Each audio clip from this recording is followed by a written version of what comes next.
Good afternoon. Nice to see you all. You?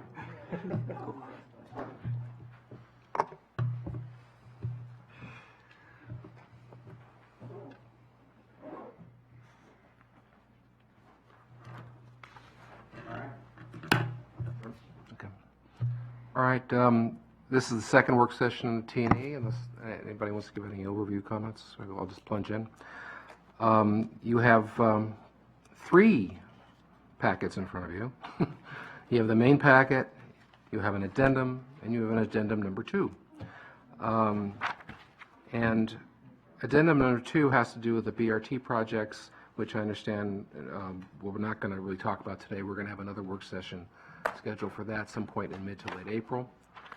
The main packet, the main recommendations are in the main packet, but I needed the reason why I did the addendum, the first addendum, was because after reviewing what the committee did a week ago, and if you add together the recommendations that I'm putting forward to you, if you were to accept them all, in the SNU packet, it would result in increasing the transportation CIP funding by about $85 million over what the executive recommended. Now that would still be about $15 million less than the approved CIP, but I felt sort of responsible for at least giving you some options for reducing that increase. And so that's what the addendum number 1 is about. Mr. Rice is here because he wanted to speak to just the 2 items, I think.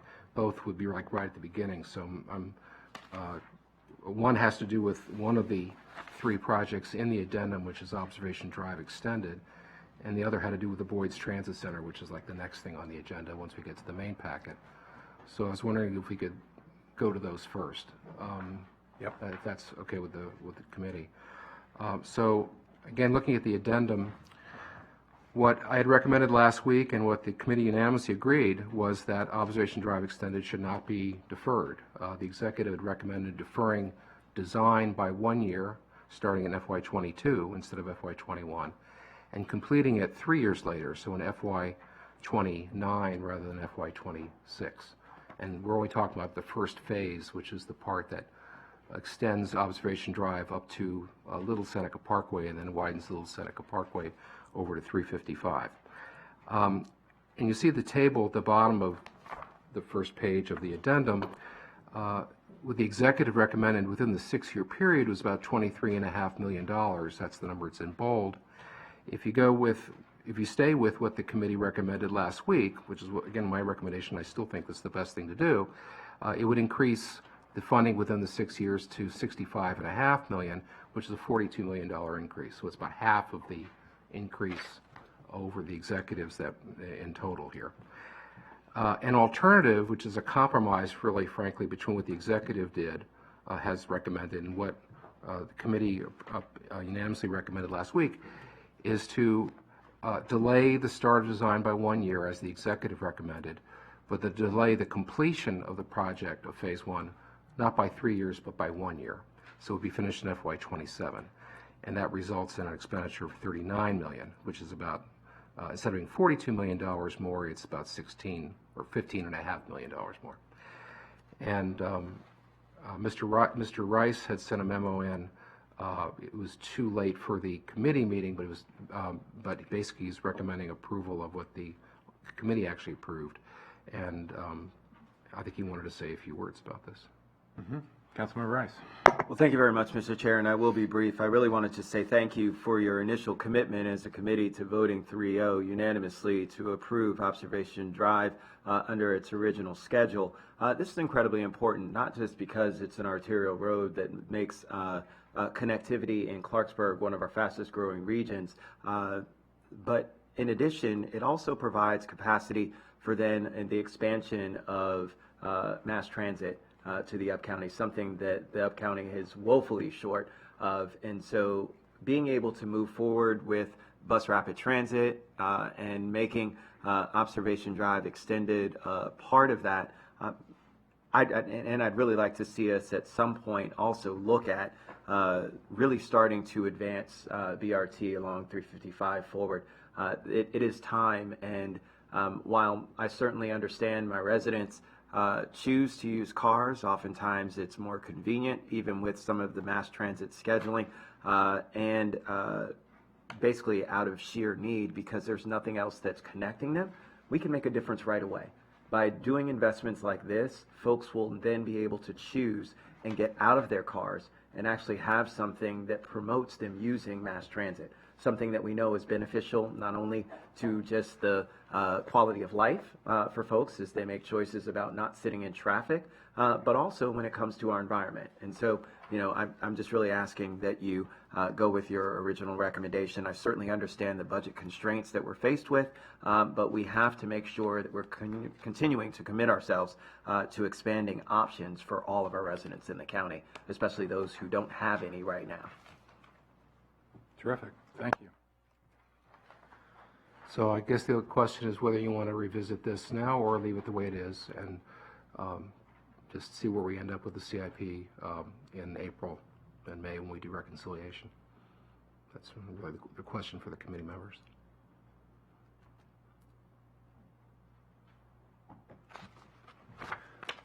I'd suggest we just keep it as we've recommended it, and if we can get this done, we should. You know, I think we should send a strong message that we'd like this to happen and see where we end up.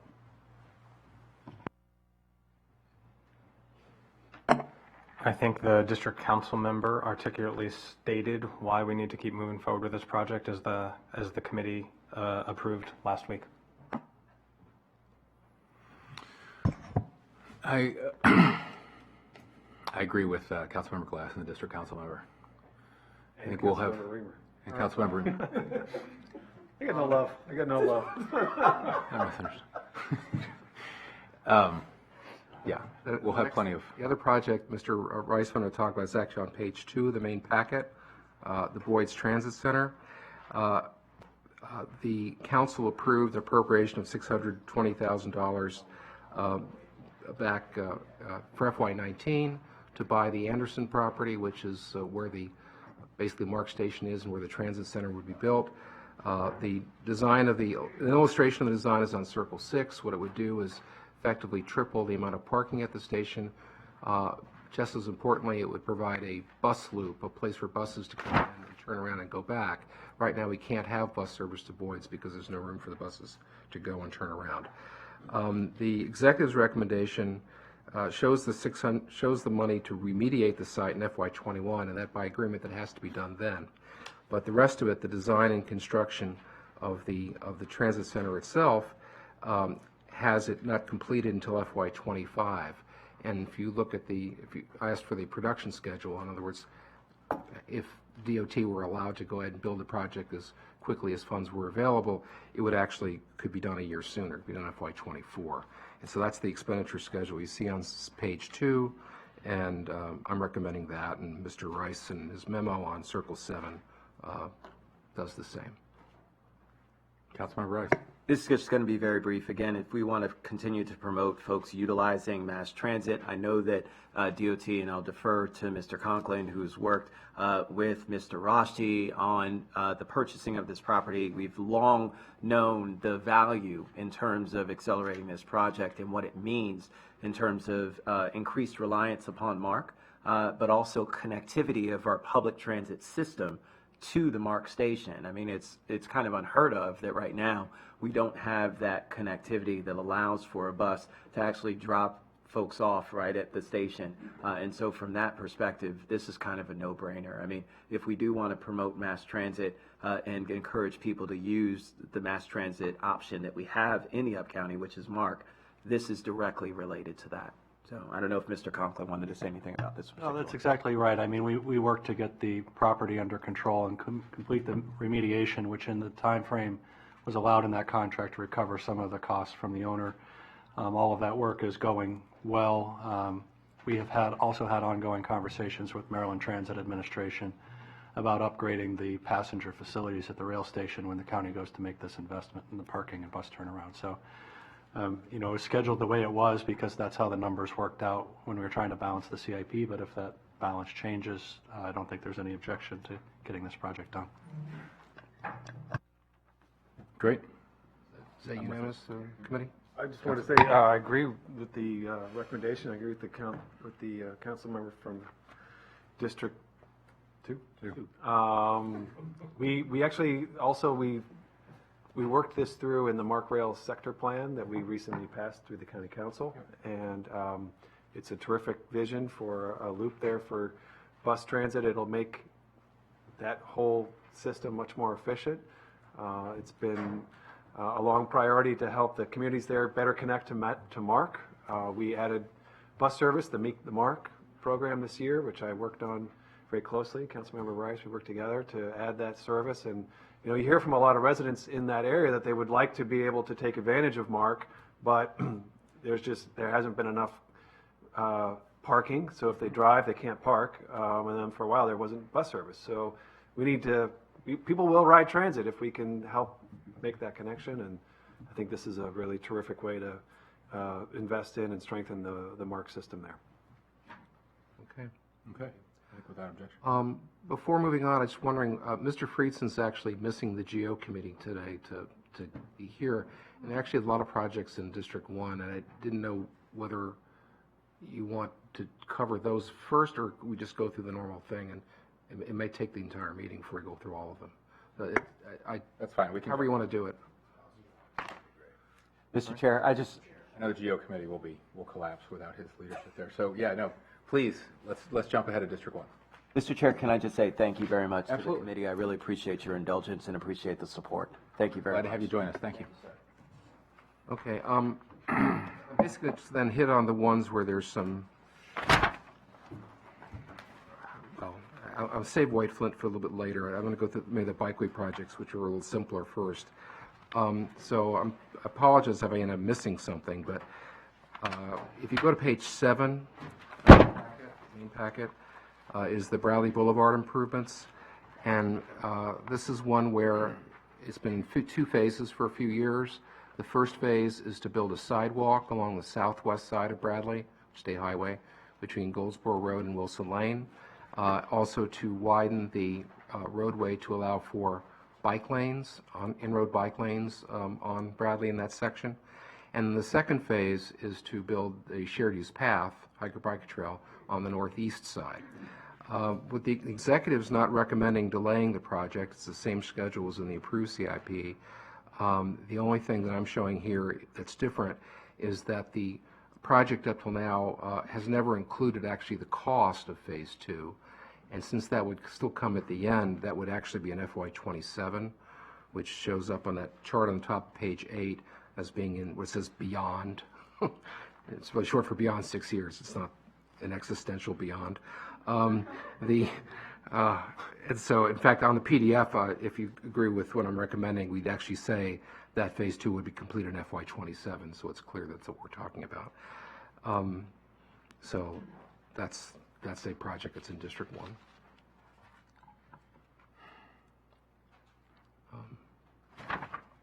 Any comments? Silence is golden? Or no? Okay. Yeah, sure. Thank you, Mr. Chair, and thanks to my colleagues on the committee. I appreciate the county executive's recommendation and the staff recommendation. I hope we can keep this project moving and on time. This committee worked hard last year, and I was proud to stand here to be able to keep it on schedule, and I would hate to see us take a step backwards from the important work that was done last year.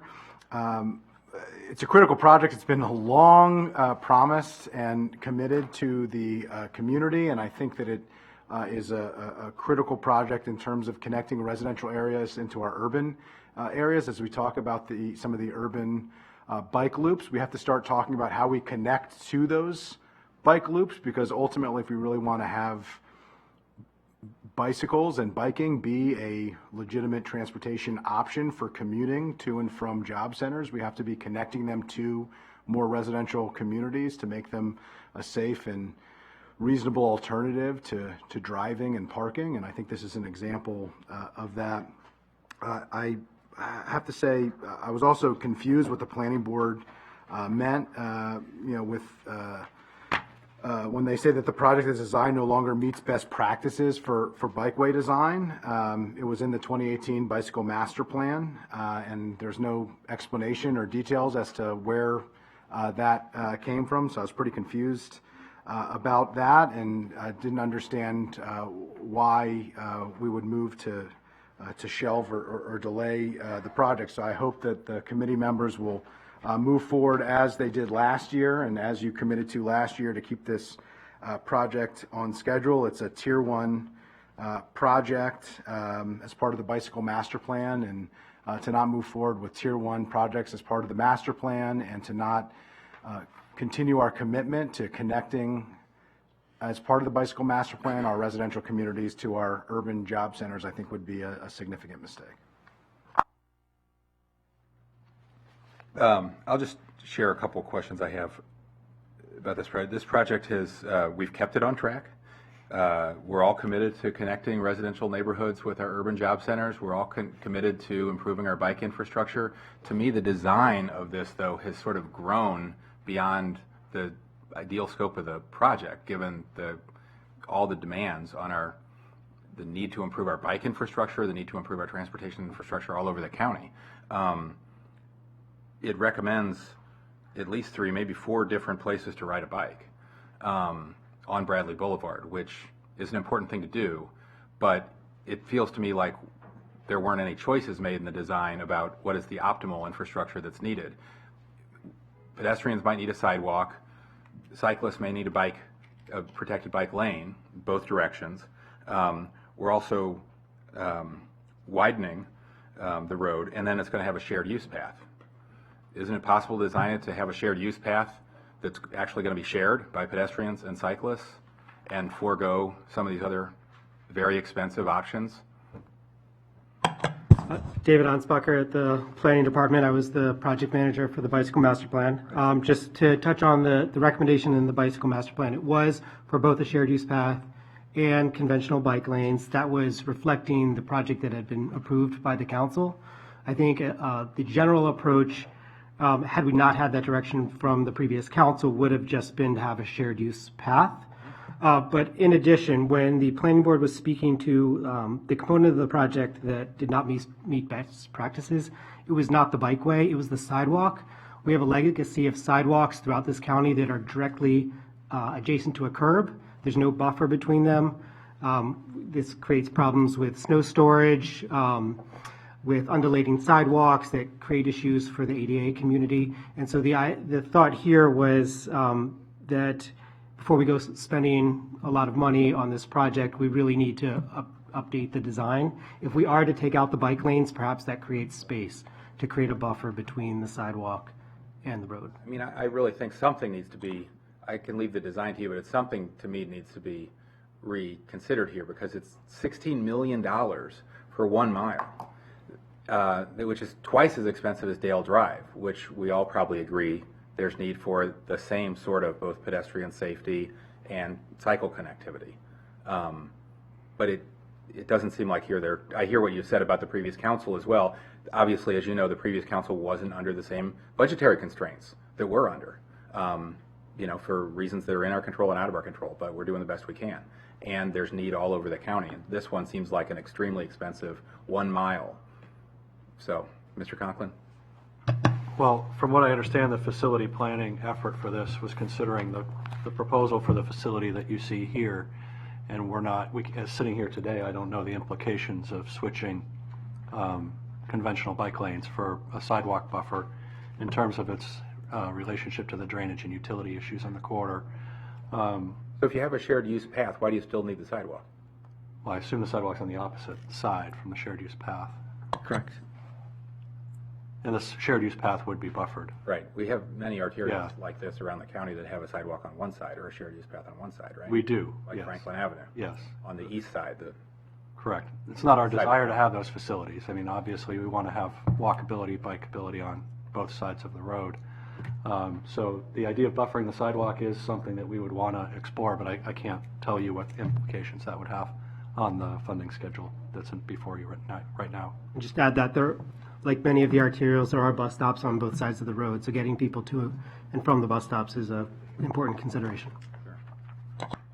And there are houses fronting on both sides of the road too, so folks who are living in those houses and those neighborhoods, unless they're at a signalized intersection, and there really aren't any between Wilson and Goldsboro, they effectively can't use the path on the other side. So it's typical practice to try to have a place to walk, as Chris said, have a place to walk on both sides. Okay, so then, asking the question the other way, if you have the shared use path, it's supposed to be shared, right, by cyclists and pedestrians. So rather, the idea that Dave's putting forward is maybe change the design so you don't have the bike lanes anymore, and so you don't widen the road as much, and you have then leave more of a space between the sidewalk on the southwest side and what the road would be, and then basically all the bikers would be using the shared use path. That would With be a the way buffer, to go. nice and safe. With a buffer. Right. How much would that save? And I guess the question is, I'll just throw this out there, is there any way in the next month you could come back with a different cost estimate if it were based on what Dave was suggesting? In other words, no bike lanes, the shared use path on the west side, the sidewalk on the southeast side, sidewalk on the southwest side, hiker-biker path on the northeast side, but no on-road bike lanes, and you'd have a buffer. I don't know that in a month we could do anything definitive. We could certainly take a look at the design and see what the implications might be. It might be more prudent if there is a desire to keep the project on schedule, to fund the project as it is, and we could come back in the off year. If there's a cost change, we would know why. I could do that too. But that doesn't free up any money for this year. Right. No, but that's correct. You're not, I don't know that we will free up money through this change. I suspect we won't. Bike because- lanes and foregoing widening a road in Bethesda doesn't save money?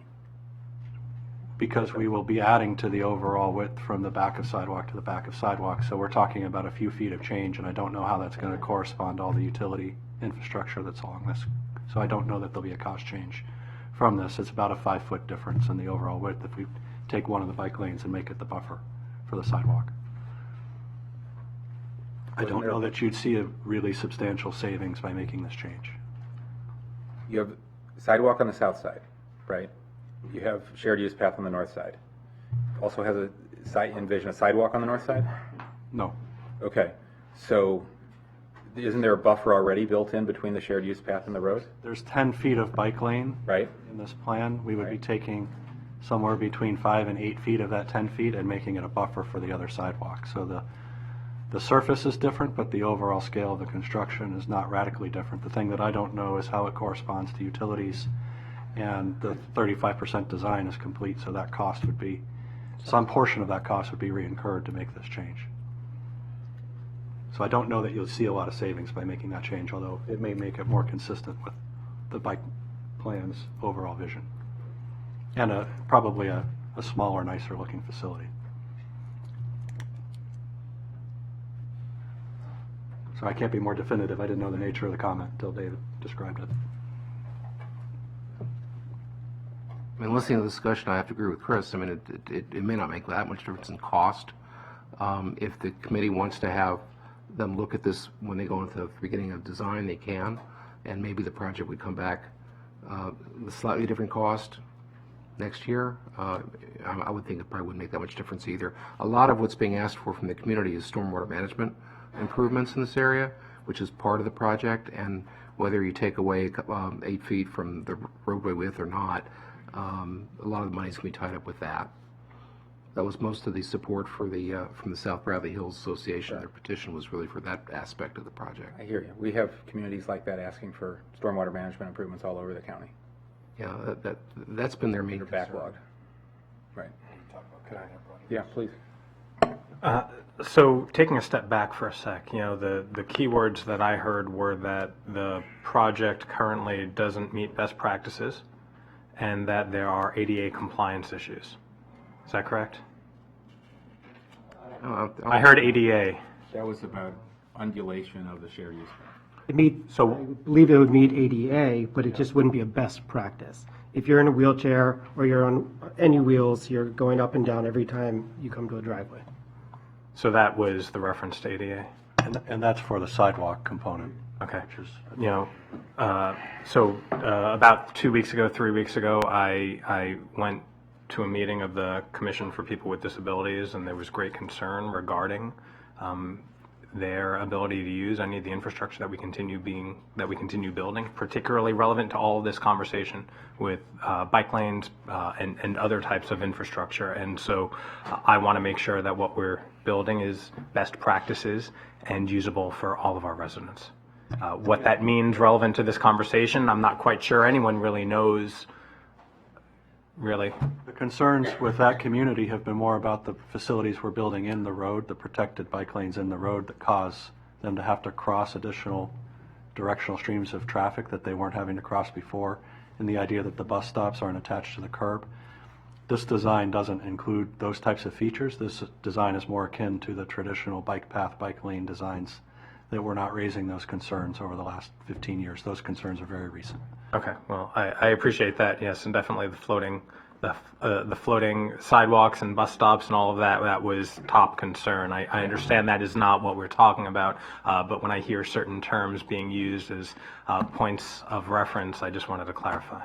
Right. And your reference, to be clear to the millions watching at home, is this may not be up to the 2018 best practices. We have thousands of miles of roads in the county that are not compliant with, that are compliant with 1995 best practices, right? But are also not compliant with 2018 best practices. Whatever is the best practice at the time we design. Exactly. We have thousands of miles of roads that are out of compliance with 2018 best practices, which are highly expensive, right?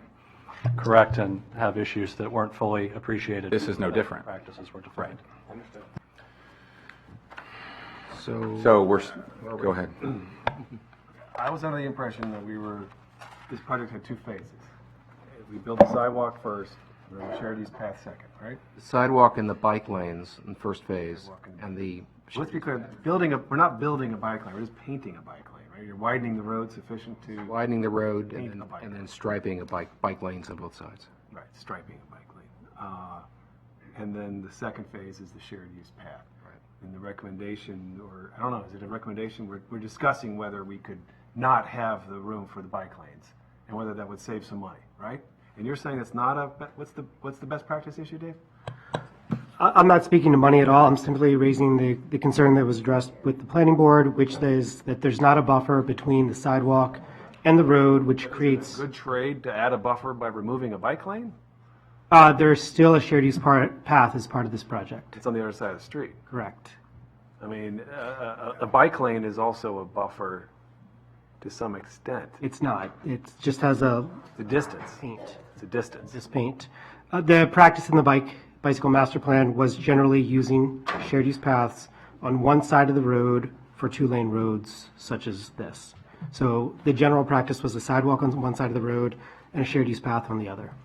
So you would prefer not having bike lanes in the road, having a buffer in the sidewalk, and I'm then having simply- a shared use path on the other side of the street? I'm simply raising the issue that the planning board raised, which was that there's no buffer between the sidewalk and the street. What about the bike lanes? That is a master plan recommendation, so the planning staff certainly recommends master plans. I was responding to the question about having duplicate or multiple facilities for bicycling. Removing the bike lanes was not the planning board's recommendation. That was not what you were It talking was about. just the buffer between the sidewalk Correct. and the road. And it would be, I certainly concur, it would be better to also have several feet of buffer for the sidewalk, but I'm not sure it's better to remove the painted bike lanes in order to create that. And I think that's what we're discussing, if I'm correct. If you were to keep the whole facility within roughly the same footprint, you would have to take Right. space from somewhere. Exactly. Which would most likely be the bike. I'm not sure that's the right trade. If I were to make a recommendation to you, I would recommend that you approve this project as it's constituted and direct us to explore whether the Yeah, sidewalk can be buffered. absolutely. I think We could tell you whether there are significant right-of-way or cost implications from doing that. And we'd agree with that. Yeah. Which doesn't save us any money now. and Not may save never you save money, us it's any setting you up Right. to spend more money should you like to have that buffer, because it will be a bigger footprint than the facility that's designed. Yeah. I don't know, you may have That's- explored that already, I don't know if we want to go that, you're right. but we would begin work on it as planned with that scenario. I mean, again, I recognize that a buffer, the best case scenario is shared use path, I think, bike lanes and a buffered sidewalk. But you're saying you're pretty ambivalent about the bike lanes. I think we made a big leap in between the 2005 bike plan and the 2018 bike plan. Back then, we thought on-road bike lanes were great. Many people are not going to be comfortable riding in on-road bike lanes, Especially on- in that type of environment. And so, for me, the trade-off is the shared use path and a buffer with the sidewalk would be the most important Be thing. the best, and then the only way to do that is to drop the painted bike lanes, the width for the bike lanes that are painted on the street. Unless you want to expand the project. I don't think we want to expand the project. There's no reason. I don't think there's any way to expand it. Can I just say what I say every CIP hearing? Where's the ridership analysis? How do we know? I mean, we already will have neighborhoods asking, how come the mile-long road in front of my house isn't getting $16 million of love from Montgomery County? So, and they'd be fair to ask that. So it would be nice to be able to answer the people who ask, if we're putting in a shared use path for some cyclists, if we're putting in bike lanes for other cyclists in both directions, and we're putting a sidewalk in there for the people who don't want to walk on the shared use path and don't want to cross the street. How do we know how many people are using each of those facilities so that we're getting our best bang for our buck? Right, just like with walking, we don't have methods right now that now allow us to project bicycling or walking use. What we know is that there's a bus route, that it's very close. No, they don't. We don't have the methods to accurately project these things. We don't. It's close to downtown Bethesda. It has bus stops that leads us to believe that there will be higher amounts of walking and bicycling. It would be good to have a projection that got it within a power of 10. I mean, because really, I think none of us know, and it's very hard, for me at least, to make decisions about the best use of limited resources when we have people all over the county asking for shared use paths and and sidewalks that we say no to all the time, and we say to them, we don't have any money to do that. We can't find $1 million, but in this mile, we found 16. The only way to save money here would be not to do a facility on one side of the street, right? To not do the sidewalk or not do the shared use path, right? Realistically, that would be the only way to save money. Something that changes the overall scale of the right. construction. I think to be, so I don't know if this is what you're saying, but what I was sort of hearing is Dale Drive's getting a shared use path on one side, and that's it. Bradley's getting a facility on both sides. Is there a rhyme or a reason to these things? I don't know. This is what came from the planning process, and, Or Good Hope Road, or many other. And there's many waiting for their first sidewalk or first shared use path. This project originated as a sidewalk request. That's what the community was looking for in addition to improvements to drainage, if my recollection serves me correctly. There were master plan recommendations for bikeways. Those were bike lanes and a shared use path, and so those were added to the project. But the original request was the sidewalk and drainage. I think the issue is we've been moving down the road towards a facility on both sides of the road. And I think it would be quite challenging to pull that back. Whereas with Dale, we have been moving down the road towards a facility on one side of the road because that's what seemed the best in that context. So, I think we can do different things in different contexts. Councilmember Friedson. Thank you. I'm pretty frustrated by this conversation, to be perfectly honest with you. I find it confusing and frustrating. I appreciate where everybody is coming from in terms of trying to find cost savings in a tight project, but we're basically engineering on the fly from the dais, which I think is, I don't know if it's unprecedented, but it's certainly unorthodox. We're not, we're asking the engineers to engineer. So, I've found it somewhat bizarre, the comments from the planning board that the 2018 master plan is being used to justify best practices to contradict something that was tier 1 in the approved 2018 bicycle master plan.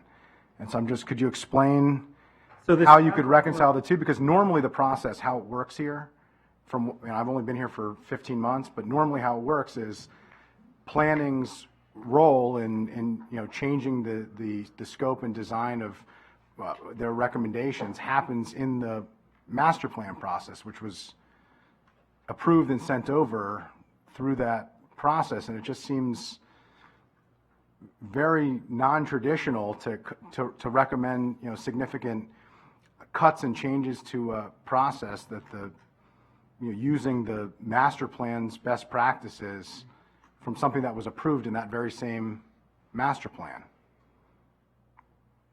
Okay, so the planning board's letter is not about the bicycle master plan. The planning board was largely focused on the sidewalk. Glenn's staff report references best practices in regards to bikeways. That's not what the planning board's letter says. The idea was simply that that there's a lot of problems with sidewalks that are directly adjacent to a curb. While Old Georgetown Road and Bradley Boulevard are very different roads, they have similar problems, right? It's a problem. Right. Yeah, we're on board. Sidewalk is directly adjacent to the road. If we're going to spend a lot of money on a project, we don't want to create a problem that we are trying to actively get rid of in other locations. So this is nothing about the bicycle master plan. It's all about best practices. You believe that it should be cut on I behalf have of made the no planning board, statement that the project about should that. be cut in order to have a best practice design? I'm just trying to understand and I am follow the logic. simply saying what the planning board's comment was, which is that there should be a buffer between the sidewalk and the road. What the planning board said was that in order to create more revenue that might be available for the tunnel, that this project Could be delayed. and Falls Road, And 7 locks. 7 Locks, 7 locks in Falls Road. this is on Circle 3, actually, no, sorry, let me find it. Yeah, Circle 3, that Falls Road and Bradley Boulevard no longer basically be used as for funded for construction, and that money be used to help fund the trail, the tunnel, which is a different issue than what Dave's pointing out. Dave's absolutely correct in that respect. It says in Circle 3, the planning board saying reevaluate the Falls Road East Side biker path with the priority context of the bicycle master plan, reduce the acceleration of the project.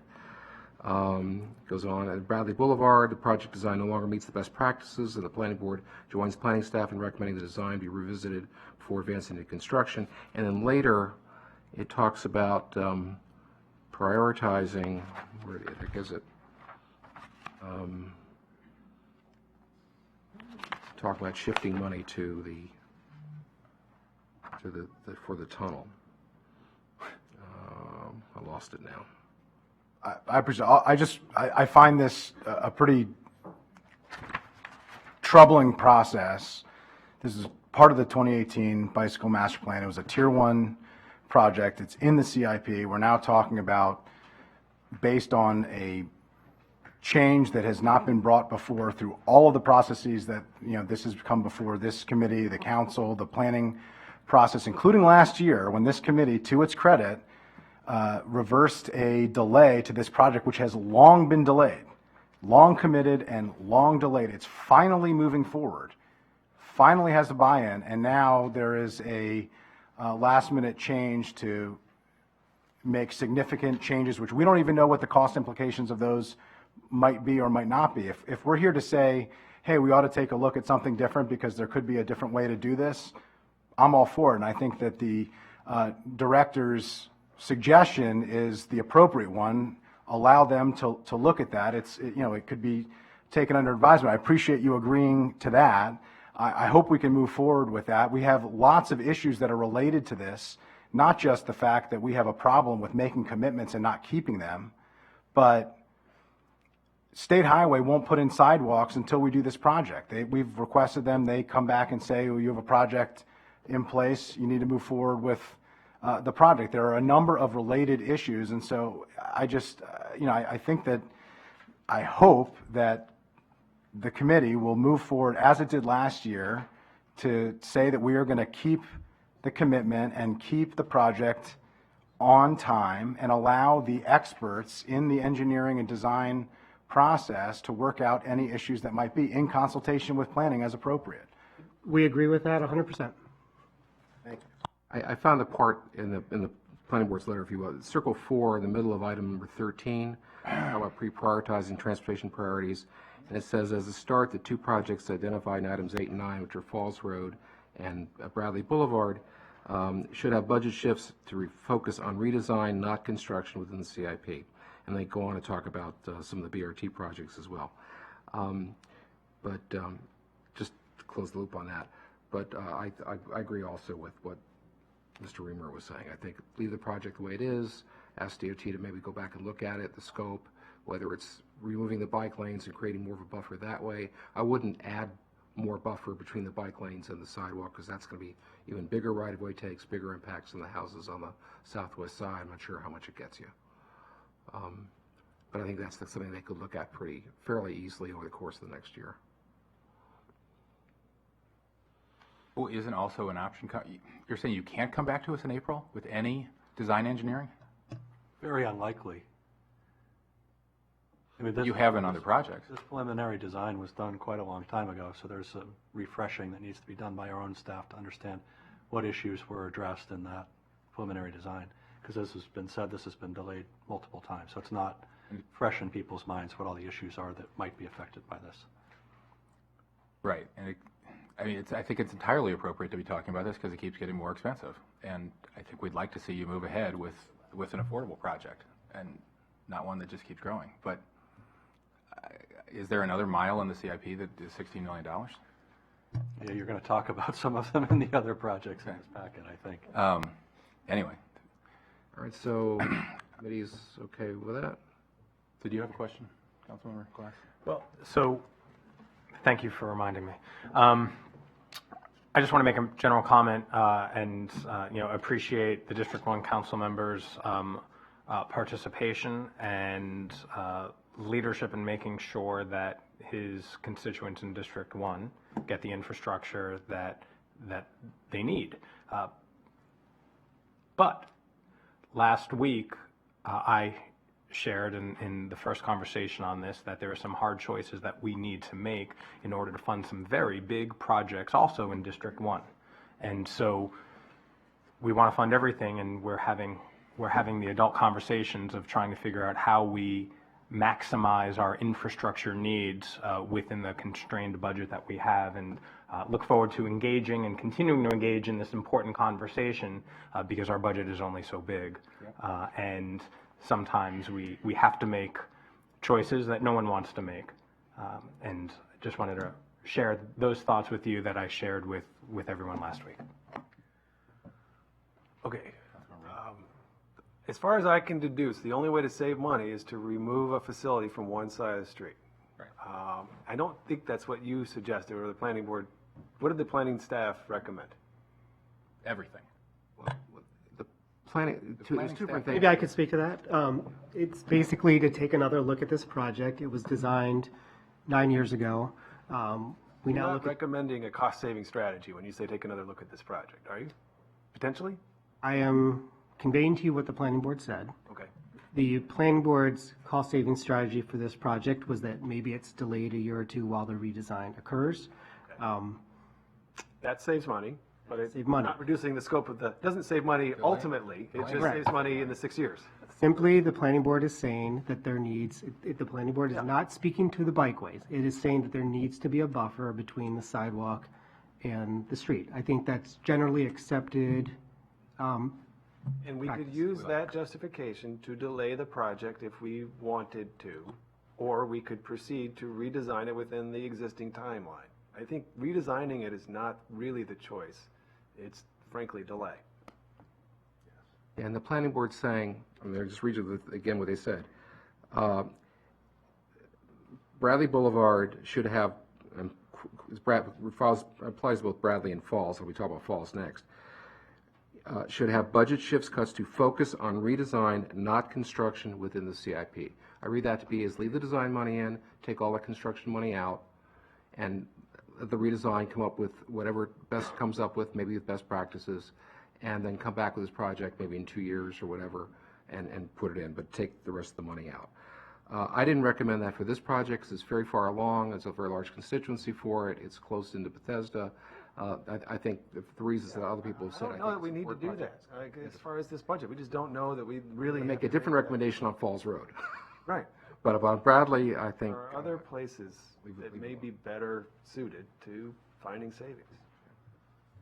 That may be true. And what about the idea of just doing one of the phases and holding off on phase? I mean, I like the shared use path the best of all these treatments because it's shared by peds and bicyclists, but.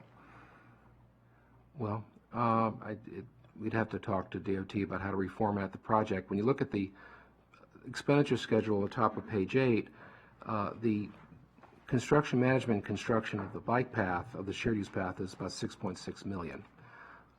The land costs are really associated with both, I guess, the shared use path and the sidewalk to some It's going to degree. be unlikely to be feasible if we change it because the road isn't in this, it won't be in the center of the right-of-way.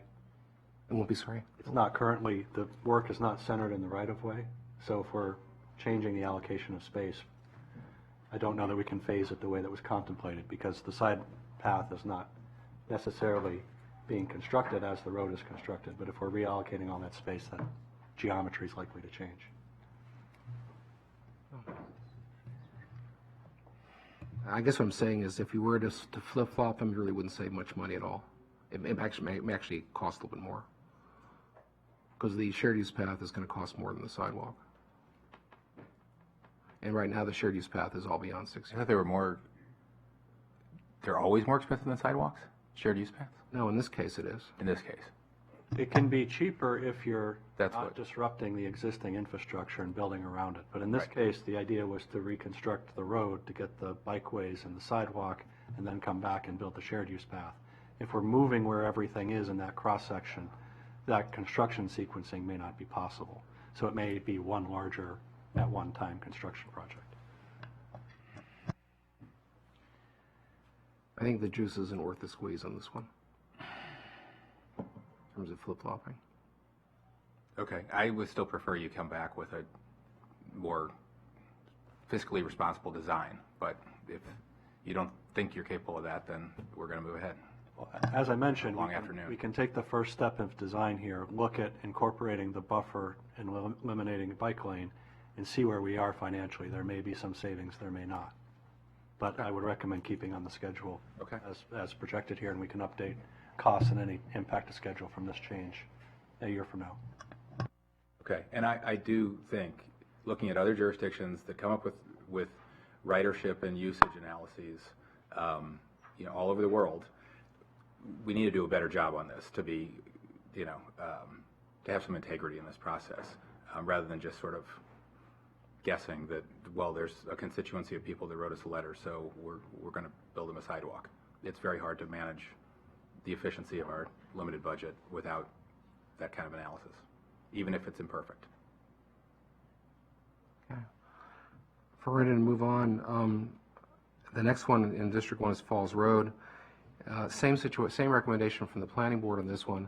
And this one, I agree with them. This project's been on for a very, very long time, but this is a shared use path only on the east side between Dunster in Rockville and the town center in Potomac. The cost estimate here was raised a bit due to inflation over the course of the last 2 years, but frankly, the cost estimate from 2 years ago hadn't changed much at all over most of the previous decades. So I think actually this cost estimate is pretty wildly out of date. And it also doesn't meet the best practices, as Dave was talking about. And here I think it's worth actually reconsidering the project. Now, the design, we got a grant last year of $1,230,000 to help design the path, and there was a required $410,000 match from the county, so that's a total of $1,640,000. And I'm recommending keeping that money in the CIP in the years that the design is already recommended to be programmed, but basically took all the rest of the construction money out, and to come back in 2 years once that design is done and look at the project again. And that would reduce the cost in the CIP by about $24 million.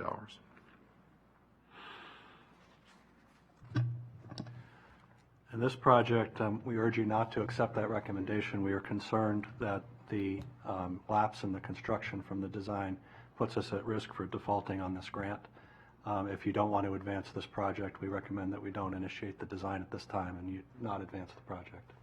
Well, my understanding is that the requirement is that the path would have to be built within 10 years. And if the design is going to happen in the next 2, that leaves plenty of time to actually come back with a project to be funded over the succeeding 8 years to still be within the 10-year period. So I don't think there's a danger.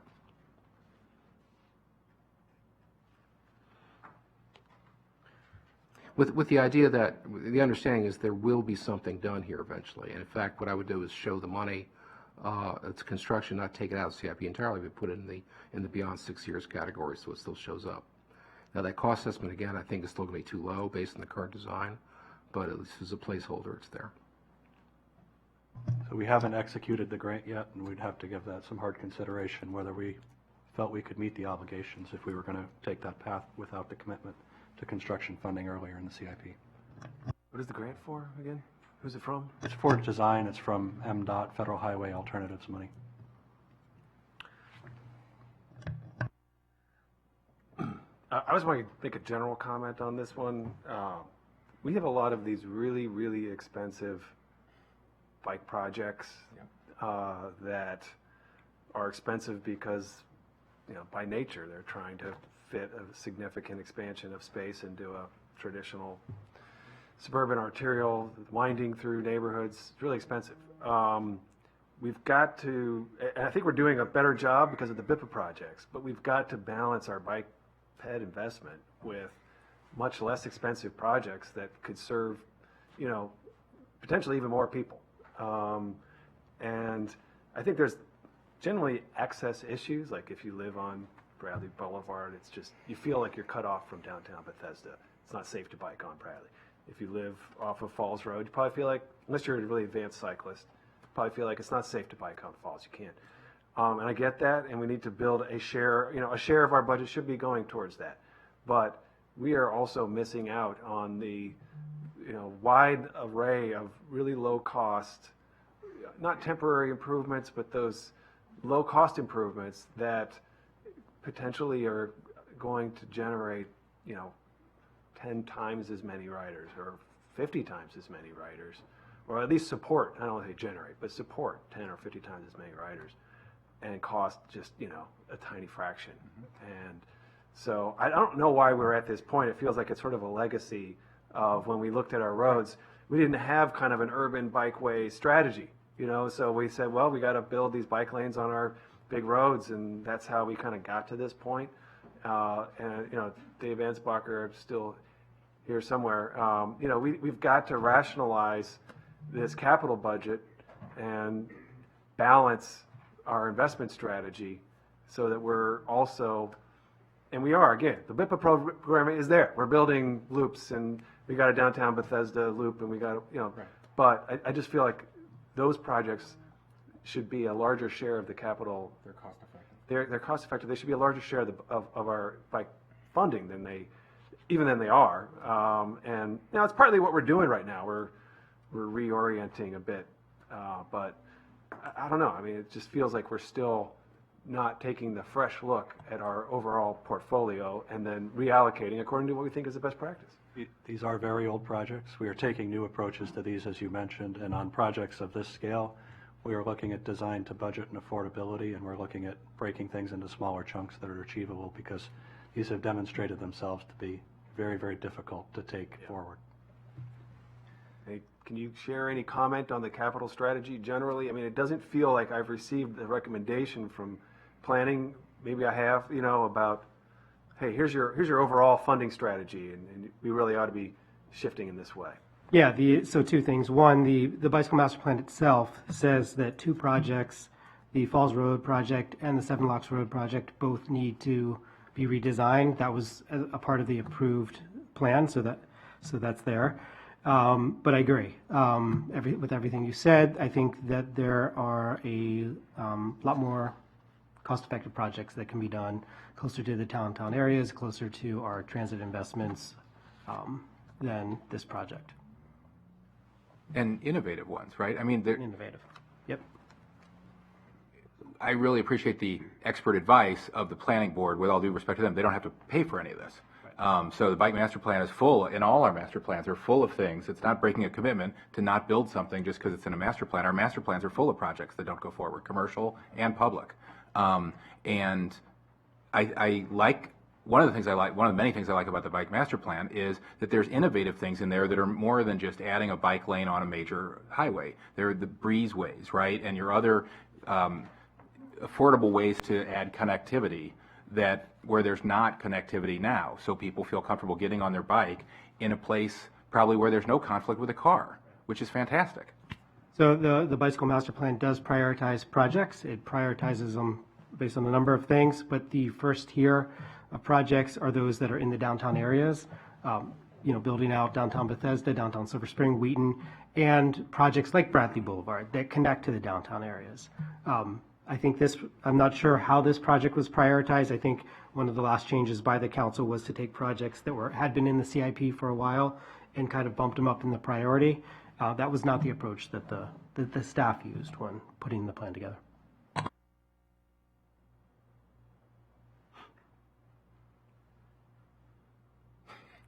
Anyway, what are your thoughts about Falls Road? So, It'd be fine delaying it. Go on. I mean, going back to the general comments of trying to figure out how we, so it's not only making this budget work, but we have looming over this conversation are big priorities that we haven't figured out how to fund. We're not talking about them because they're not on our agenda just yet, but that is what we're working towards, and that's the conversation that we all need to have, particularly residents in this greater community. And it's hard to have these one-off conversations without keeping some tally on the board or on the screen, wherever it might be. But anyone who's monitoring this, knowing that we're trying to do right to make sure that everybody has the infrastructure. And so this is the second bike path that we're talking about. And again, the big item is the big bike path. We can't lose sight of that. So I'm okay delaying this if it gets us to another goal that we have. A bigger, expensive goal that probably has more support than any of these other priorities that we're talking about. And these are tough decisions. And so I appreciate the questions about cost-benefit analyses or user analyses, and sometimes we don't have that data with regard to user analysis, but never. But we do know cost-benefit analysis, and these are expensive projects for pretty smaller parts of the community. Sure. Well, thanks for allowing me to be here for this one, too. I totally appreciate the affordability constraints, and it does feel like District 1 is disproportionately on the hook for a lot of that. It seems like I'm going to lose this one, so I see where that's headed. I think this is a little bit different than Bradley because, to the Dr. Orland's point, it's not quite as far along, and so I think it's important to note that, with all due respect to the commitments aren't made in master plans, these commitments weren't made in master plans. These commitments were made in capital budgets, and we're talking about, potentially cutting out things that have been committed in capital budget, which is quite different than master plans. I hope that we at least can keep the design, and I am concerned about losing the $1.23 million federal grant, which is money that is on the table that we would be losing. To the director's point, I know there's a $410,000 county portion of that, which is up in the air. I do think this is 12 years in the making. That's been in the capital budget. The community has been strung along on this for quite a long time. I would urge that we do make a decision, and that this committee and the full council move forward with what we're going to do and stick to it, because ultimately that hasn't happened. And I very much appreciate Councilmember Glass's point about some big ticket items, one in particular, and I did watch last committee session and appreciate that you brought that up there as well. The only one caveat that I would say is I don't view that as a Bethesda or District 1 project, given the fact that 1 million people are on the Capitol Crescent Trail, and given the fact that half the people or more who came to the public hearing weren't even in District 1, talking about the importance of keeping that in. It's a countywide, transportation project. That's, it's not just a bikeway in a local community serving the local community. It's, frankly, the effective, from a trail perspective, it's like an interstate. So I just,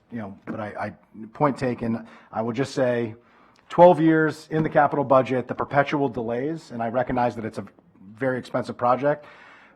One of the reasons why these projects have gotten so expensive is because they've been perpetually delayed. So, it's short term, kick the can down the road. You save money by finding room in the capital budget, and then you do that for 12 years, and you can't believe at the end of it that the costs have gotten so high. And part of the reason for that is we delay and delay and delay and delay and delay, and I don't think that's right for the community. I don't think that's a good way for us to move forward fiscally. And so I appreciate where everybody is coming from. Understand I'm going to lose this one. I would just ask and implore that we make a decision as a council based on a recommendation from the committee, that we not eliminate the project altogether, that we make sure that we keep an eye on the federal money, that we not lose that. And I hope that staff is right, that the recommendation wouldn't risk that, and that we can find a design that we're comfortable with, that we can afford, and that we can actually move forward on, because another 12 years of leaving this in the capital budget is not fair to the community, and it's not fair to those who have continued to advocate for it. Right.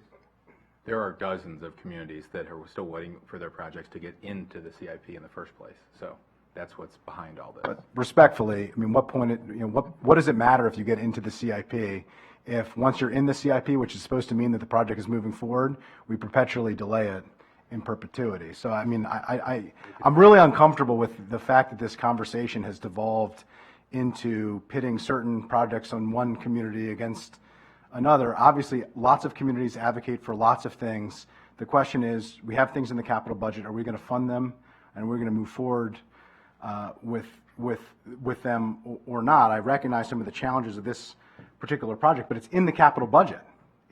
It's been committed. We do make decisions to take things out and put things in every single CIP, and some of those are popular and some of those are not, and they're I'm just recognizing the fact that for 12 years this project has been delayed after it was originally put in the CIP, and I'm just asking that we level with the community, be real with the community, be honest about what we're doing, and make decisions, and then when we make commitments, we actually follow through on them. I think that matters in government. I think that matters in the county being able to communicate with the public, and that's the only point that I was trying to make. Still talking about Falls Road? Yeah. We're waiting for your vote, Mr. Reamer. You're asking me how I vote. I presume I'm voting with my colleagues, but I missed how you voted. I think you're first to vote. Oh, I'm the first to vote?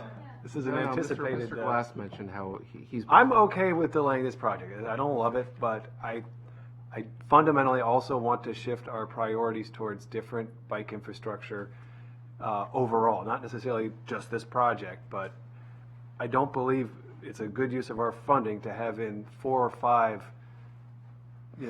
of these really, really expensive bike projects while we're missing a lot of other much more cost-effective projects. So it is based on my desire to fund other cost-effective bike projects that I'm willing to delay this one a bit.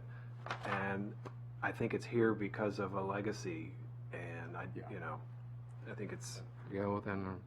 I agreed. Okay. All right. The next item in District 1 is Goldsboro Road Sidewalk Bikeway.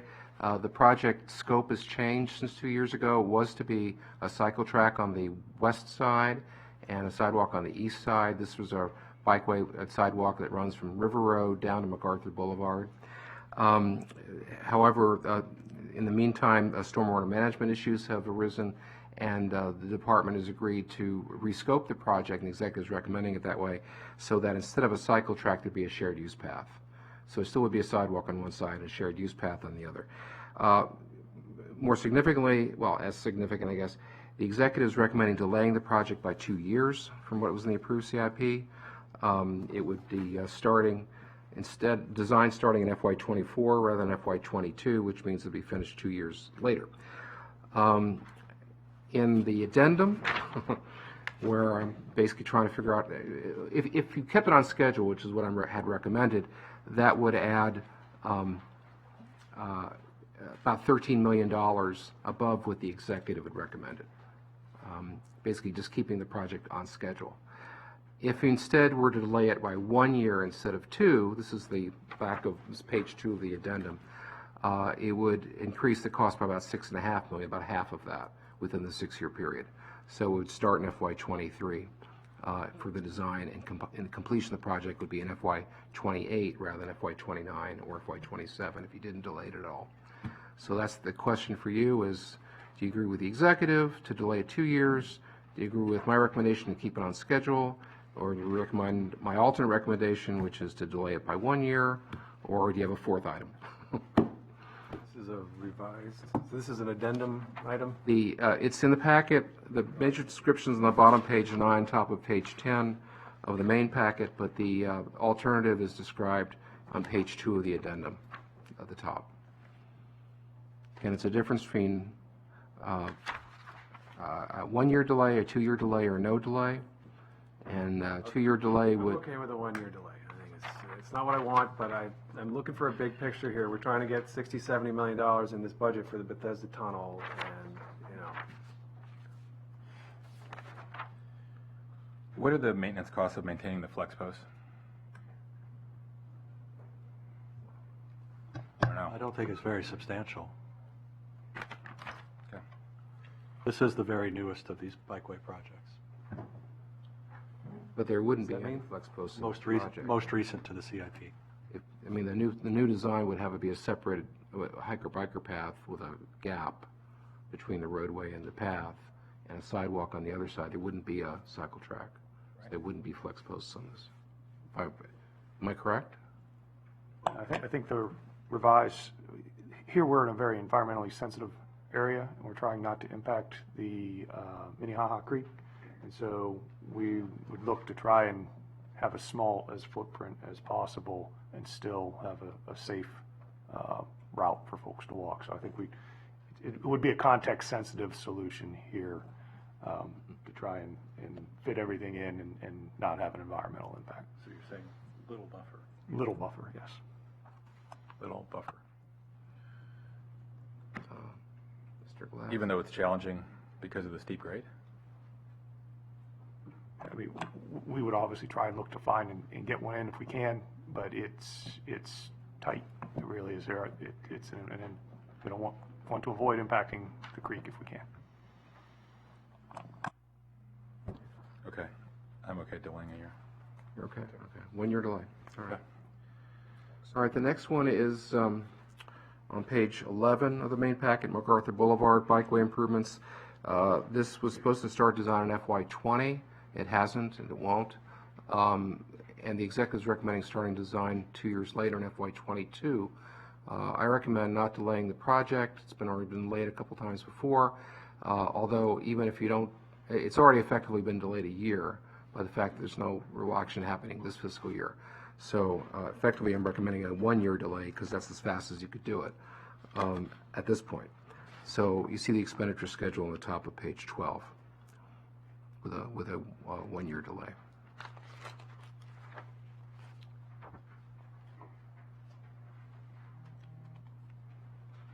It'd still be a year sooner than the executive's recommending. It doesn't make any difference between the 6 year period. It makes a difference in terms of dollars within the 6 year period, but the 6 year total is the same. Because it would be finished in FY24 if you don't delay it 2 years. If you delay 2 years, it'd be fiscal year 25. And you're saying the only way to avoid the delay is to not accept the redesign and go back to the sidewalk, right? I'd rather avoid the delay, but There was no design change in There's MacArthur. no design change. that was a design for this one. That was No.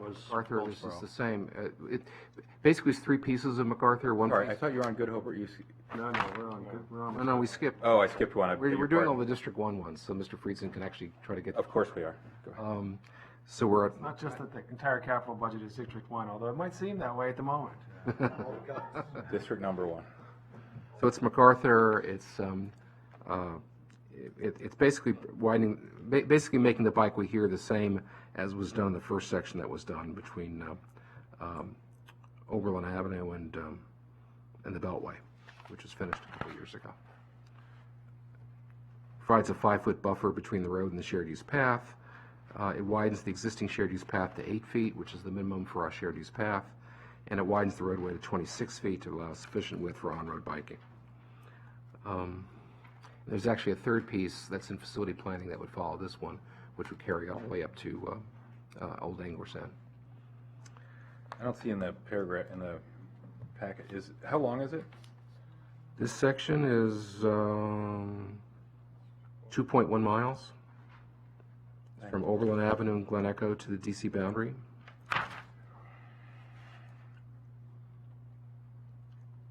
I think this is an area, again, where like you have to be a really advanced biker to want to use this road to go up from the river.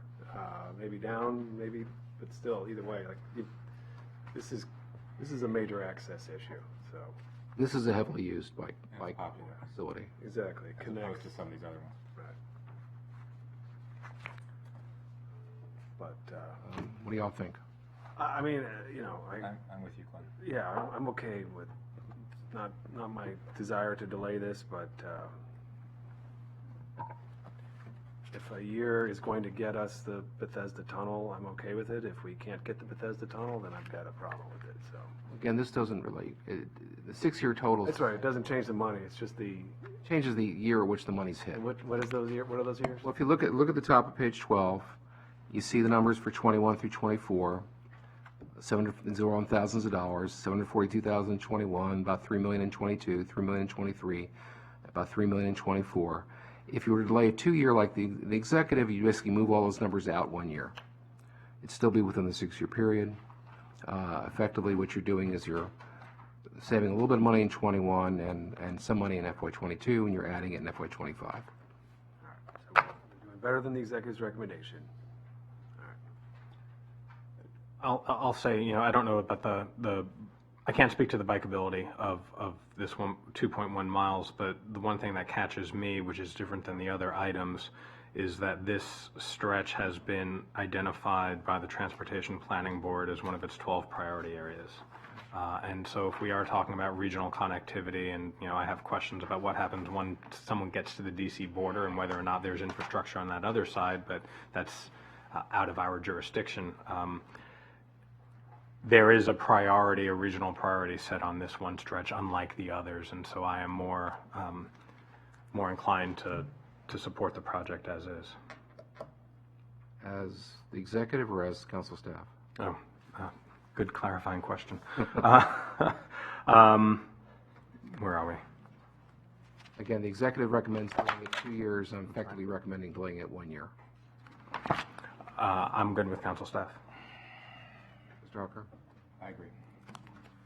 All right, the I next. can make just a quick comment, just to apply to this project and other projects that we look for. This is Brady Goldsmith, OMB. So the executive has some concern about accelerating or adding dollars in the 22 to 24 time frame. That's from a macro perspective, that's going to be difficult for us, especially as regards to schools. If you look at right now in 22 and 23, there's already a $90 million gap between what the school has requested and what the executive has been able to include. And in 24, it's a $57 million gap. So just want to note for this project and for those that we're going to discuss further, that's an issue. And I recognize that. My response, 2 things. First of all, it's compared to the executive's recommendation, it's a 1-year acceleration. Compared to the real world, it's a 1-year delay. And secondly, everything's subject to reconciliation at the end. So, you know, it may be that we can't do everything we want to do at this point. So, well, this is, I think, the place to start. Okay, the next item, the last bikeway item in District 1 is 7 Locks. This is a very expensive project. It's probably about $70 million all told. It's in 3 segments. The only segment that's ever been funded is Phase 1, which is the northern piece. The piece from Montrose down to Tuckerman. And what it would do is we build a hiker-biker trail on the west side and on-road bikeways, on-road basically bike lanes in that section as well, and the sidewalk on the east side, And it also includes an intersection improvement at Tuckerman and Seven Locks Road. The cost of Phase 1 is about a little under $27 million. This is another project, as Dave Anspacher mentioned earlier, that the planning board was saying this doesn't really meet the desirable standards in today's terms. And so my main recommendation is to keep the project on schedule. The executive's recommendation actually starts design on schedule. He didn't delay the start of design, but the completion is stretched out over a longer period of time. So it wouldn't be finished till FY28. The production schedule, actually doing the project without artificially stretching it out, would have it finished by FY26.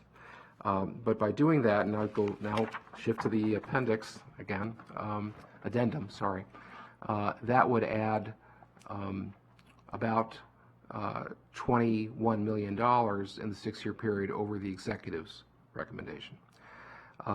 What you could do alternatively is do what you just finished doing with Falls Road, which basically say, okay, look, really expensive project, maybe it should be reimagined, keep the design funds that are in the project, keep them there, and take all the construction and land acquisition funds and put them in the beyond 6 years, take the next 2 years to look at this project again, and if it's still the same scope, come back and include the construction and land money at that point. And if not, it'd be a different amount, but it's a way of reducing. Actually, not only does it reduce the increase, it actually reduces from the executive by about from the executive by about $4 million, from what the my main recommendation by about $25 million. So again, the options in terms of dollars are shown at the bottom of page 2 of the addendum.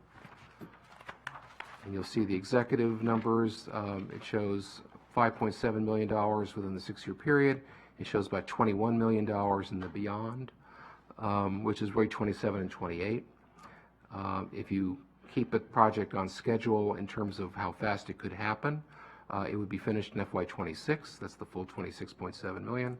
On the other hand, if you just keep the design money in, which is $900,000 in 22, $725,000 in 23, and $304,000 in 24, and that's all you spend, you'd be only spending $2 million on the project within the 6-year period, and the balance we show as a placeholder in the beyond 6 years.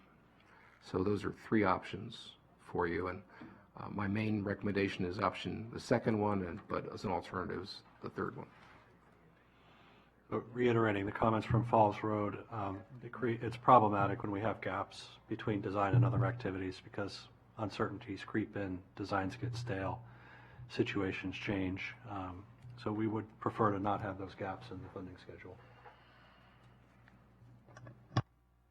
Okay, can I ask a question? So in your initial recommendation, you had put it back, and that was $13 million in increase. Is that right? It's compared to the executives, it's a $21 million increase. In your initial recommendation? Yeah. It's the difference between $5.7 million and $26.7. If you look at again, page 2 of the... Page 2, bottom page 2, 6-year total. Mm-hmm. So now you're on council staff alternate is $1.9 million. Right. So you're now below the... And Chris is right, frankly, it's not redesign. Not optimal to So actually construct design and then have a big gap. It's not optimal. This is not an optimal time. It's not. But what happens is if you do all the design, then part of that is actually even getting permits, and then if you don't do anything for the next 4 or 5 years, then you probably have to go back and redesign it. The hope here, though, really is that,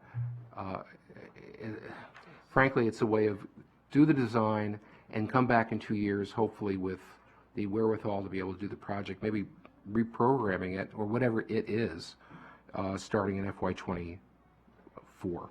The issue is that 25. design requirements change, the best practices that we talked about earlier change, permit requirements change, land ownership changes, driveway conditions change, all kinds of stuff changes when you have gaps between design and implementing the project. Yep. Understood. But Sure. Always. you're recommending redesign. Your alternate recommendation is What I prefer Just is fund design. just accelerate. You don't delay the project at all and do the council staff main recommendation. I'm just saying if you're looking for a way of reducing the increase, then go with the alternate. It's not optimal, but there is a rationale for actually. Well, and to be fair, the executive's recommendation is between those two and links design to land acquisition to construction. Well, the executive's recommendation, right, delays the completion of construction by 2 years and stretches it out, which is also not natural. I mean, it's just, if you take In longer, the funding schedule, the design is connected to land acquisition, which is then connected to the construction, which is beyond the 6-year period. connected the knee bone to the high thigh bone. How many people does the executive think is going to use this for $70 million? Well, this is only proposing one phase of this, not the $70 million. 26 million. Correct. This particular project does link Cabin John Shopping Center, large townhouse communities, a number of religious institutions and schools on the road, and connects to facilities that already exist to the north of here and across Montrose Parkway bike path to White Flint. So it does start to create a significant network. There was an issue a few years ago, is this really the first segment that should be done? And we did a bit of analysis, and it's absolutely true. This is the most important of the 3 segments to do for the reasons that Chris mentioned. Those are all factors that would indicate we could have an analysis of the use of this. Well, we have indications of use, but to get to the actual numbers, as David said, is not something that's really possible. But yeah, we have factors that can let us know that we expect the facilities to be significantly. Sure, there are people we could hire to provide analysis.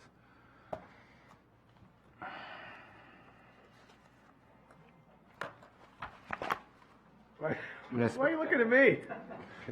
I mean, I'm fine with the alternate recommendation. Because you're the big spender. I suppose. okay. You're looking to me to propose the cuts. Well, I'm sorry to throw this out here as a fourth option, but I mean, Chris is right about the split between design. Maybe we just take all the money out entirely, put it all out beyond 6 years, and add money in facility planning to look at just phase 1 and whatever, and we can come back with. I know we can come back with a number for that but next time we have a work session, maybe in April. That sounds good. And basically start from scratch. Or it wouldn't be from scratch. There's a lot of this information that already exists. It's just a matter of, let's call it refreshing the facility planning for this. That's another option. And not call it design. Even David's nodding back there. I would actually recommend that type of approach to Falls Road too, if that's an approach that is appealing to the committee. Well, but then we lose the grant for Falls Road. I'm not convinced we're going to sign that grant without construction dollars in the 6 years. Well, Because you want to keep let's your talk commitment. about that some more. Because we want to keep our commitment and we don't want to default on the grant and damage our reputation with the funding partners. That would free up a fair amount of dollars for other District 1 projects. Well, you already deferred that in your other recommendation. So I was just saying the facility planning refresh is not a bad approach, and we've actually been talking about that within the department on some of these projects. I gotta say, I think we're doing in public right now what often happens in Glenn's reconciliation process. We're so short of funding, and what we're talking about is stuff that likely is going to have to happen. We're just doing it publicly. That is not often the way the capital budget process works, but here we are. So now you have 4 options on the table. Which one do you want? Okay, what's the new option? The option is to basically strip all the money out of the Move Glenn's 6 option. years. We can show a placeholder out and beyond 6 years if you like, but then basically add a study in facility planning, which would refresh the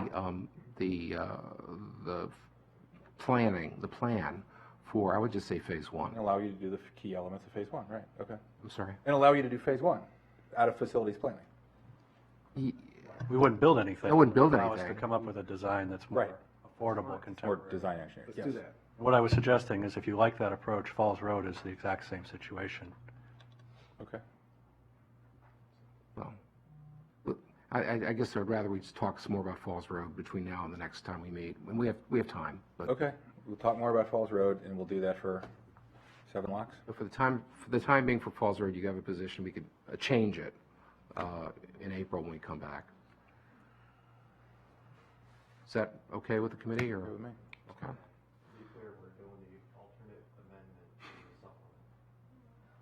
Yeah. Phase 2. Not. No. We thought you weren't paying attention, but you were. Following the Let no one bouncing ball. say. Okay. So again, for 7 locks, we're talking about is not showing any funding in that project in 21 through 26. Councilmember. Showing money beyond 6 years is like a placeholder, but then we'll have to come back to facility planning and add some money to do facility plan for that. Okay? That's what I heard. Thanks. I understand where this is headed as well and can appreciate some of the concerns. The particular stretch, as was talked about before, there's a number of schools, including a school for children with special needs with major accessibility challenges. There's a number of faith-based institutions, including faith-based institutions, several of them where there is religious requirements for walking every week on a regular basis. So to the point of the chair about the use of these facilities, this is one that is very needed, and the crosswalks are still dangerous and have some real challenges about safely getting across the street. And so I would just ask the department in the interim as part of this, I understand all these projects are getting slashed out of the budget, but as that is happening, if you could take a look specifically at 7 locks south of Montrose in this acute area of need for signalized crosswalks and other other treatments in order to make it safer for children to cross where the schools are, for residents to be able to utilize the faith-based institutions safely. I would really appreciate. There's also a major development project that's taking place there where the planning has moved forward with adding density, which is fine as long as we have facilities that actually match up to that, and that was partially approved on the basis that these projects were moving forward, and that's no longer the case. So if Department of Transportation can give an additional look at that as this is happening and come back to me and or the committee, I yield to the committee on that, but I would be personally appreciative. I just want to say I agree with what Councilmember Friedson just said, that removal or delay of any of these projects should not come at the expense of pedestrian infrastructure that is needed today. The question at hand is whether some of these infrastructure improvements need to cost $70 million for 3.3 miles. And that's the tough conversation that we're having. But I agree with you that we should continue to engage in this conversation about safety measures for all the students, for all those who worship. But a price tag of nearly $21 million a mile is a lot of money. Yeah. So. Agreed, and we can move forward quickly with pedestrian safety enhancements if there is more funding in facilities planning, correct? Nothing holding it up. We can certainly in facility planning come up with a short-term action plan and a Right. longer-term plan. The implementation of those wouldn't be through that program. Depends on. We'll figure that out. Right, okay. Okay, if we can go back now to page 4, I have 2 more projects in District 1. Item number 6, the White Flint Metro Station access improvements. There was the $2.9 million placeholder for the White Flint Metro Station northern entrance. It really didn't tie to anything in particular. It was just in a dollar amount. And what the executive's recommending is instead of that, using it for that, or using it for some contribution to design, that use it for specific physical improvements in the area right around the station. And the PDF actually that was sent from the executive is really a bit out of date. The 3 things that would be done under that project are what's in the packet on the bullets. One is basically getting rid of the hot rights at the intersection of Old Georgetown and the Pike, so that it's easier for pedestrians to cross either Old Georgetown or the Pike at that location. Secondly is to rebuild the sidewalks along the Pike from there down to Tamera Nellie, so that instead of the sidewalks being right next to the curb, that they're actually separated from the curb by a grass strip, and there's actually room for it on both sides. And the third is to, and part of that, actually those are 2 together. Another piece is to build a sidewalk along Old Georgetown Road in the vicinity of this intersection and expanding the bus bays on the east side of the metro tracks to the White Flint Station. I'm recommending approval of those as is. And then Yeah, it's a great project. I'm really happy to see this. I think this is one of our urgent economic development priorities to remake the White Flint area and the whole Pike to be a lot more like what you see in downtown Bethesda. It's a tighter urban context, and we need to do a lot more of this, so I'm really happy to see this recommendation. I think it's going to be an important solution, and I really support it enthusiastically. So I appreciate this. The notion behind this was to use money that we weren't certain what the value going to be derived from it was, to use it for something we knew would. Well, I want to fund the White Flint Metro Station too, so that's the next item. I'm looking at getting both and, not one or. But I think that your work to pull out a specific set of enhancements for the street in the White Flint area is really important. I just really want to salute that, because I think we need to be pressing forward to remake the Pike as a fully urbanized road all the way up and down. So is the committee okay with the access improvements? Yes. Okay. All right, the next is the White Flint Metro Station Northern Entrance, and if you could give Sarah Benson, who is the project manager for Mota, time to go through a short presentation, and with him is Mike Hance, who is the lead consultant on the project from AECom. And you need to push the red button in front of you. And you have them. Yes. Right, okay. This is Sarah Benson. Over to you. Hi. Thank you so much for letting me come today to share our work we did. We have finished the White Flint second entrance study. What I'm going to do today is I'm going to kind of walk you through where we've been and where we are now. So, there we go. So I'm going to give you just quick little agenda here over my talk. I'm going to do a little overview of what we did in our past studies. Again, go over what we did with our current study. We did, in fact, look at project phasing and share with you some cost estimates that we were able to develop with our preferred alternative. Ooh, this is very sensitive. Okay, so back in 2010, we were asked by Montgomery County to study the station access at the White Flint station. This included looking at the existing entrance and the conditions there, as well as investigating a new entrance on the north end of the station. We went ahead, we developed two options for the new north entrance, and we also, as well, studied some pedestrian connection alignments trying to go across and through the Rockville Old Georgetown intersection, knowing that with the anticipated development happening up there, trying to get people to be able to get to the north entrance easier than trying to cross 7 lanes of traffic. And as you know, the intersection is quite large out there, which the project hopefully will get rid of those free rights, make things a lot more walkable.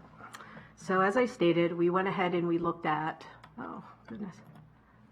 we looked at the existing entrance. Now, currently there's only one way to access the station from the south. What we did was we went ahead and we tried to update that pavilion there and provide access from all sides of it. So we would be opening up access on the west and the east side of that pavilion to be able to access the station. We went ahead, we looked at upgrading and also relocating bike facilities. We went ahead and we looked at how we could relocate landscaping and existing fencing that was out there in order to help create more of a plaza in front of the existing pavilion. As I stated, we looked at 2 different options for the new north entrance. The first one, again, very similar to the upgrades that we were making on the south end. It would architecturally be very similar in design. Again, we would have access from all 3 sides of the pavilion. We would include additional bike parking there as well, a bike facility. And then we also looked at a second one, which was kind of out of the box. It was something architecturally much different than what we have in our system. Kind of incorporated a green roof. It had essentially the same functionality as the more traditional option, same type of access from all sides of the pavilion. But again, the look of it would be much different than what we have existing out there today.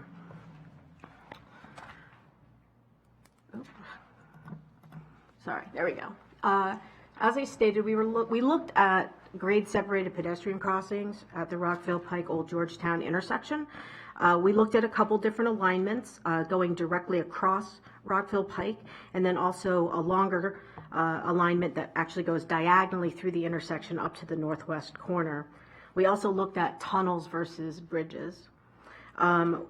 What we determined with this was we were asked to kind of come up with these alignments, but again, knowing that these are independent facilities from the metro station. So they would not be a metro facility. It would actually be owned, operated, and maintained by the county.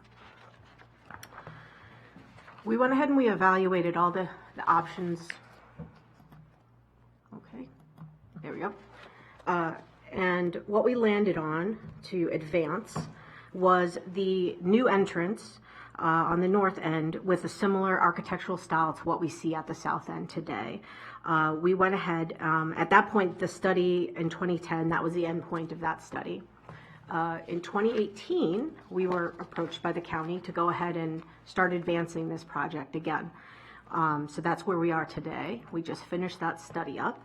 What we did was we took that alternative 2A and we went ahead and we wanted to apply current WMATA design criteria to it, since it had been a few years since we had looked at it.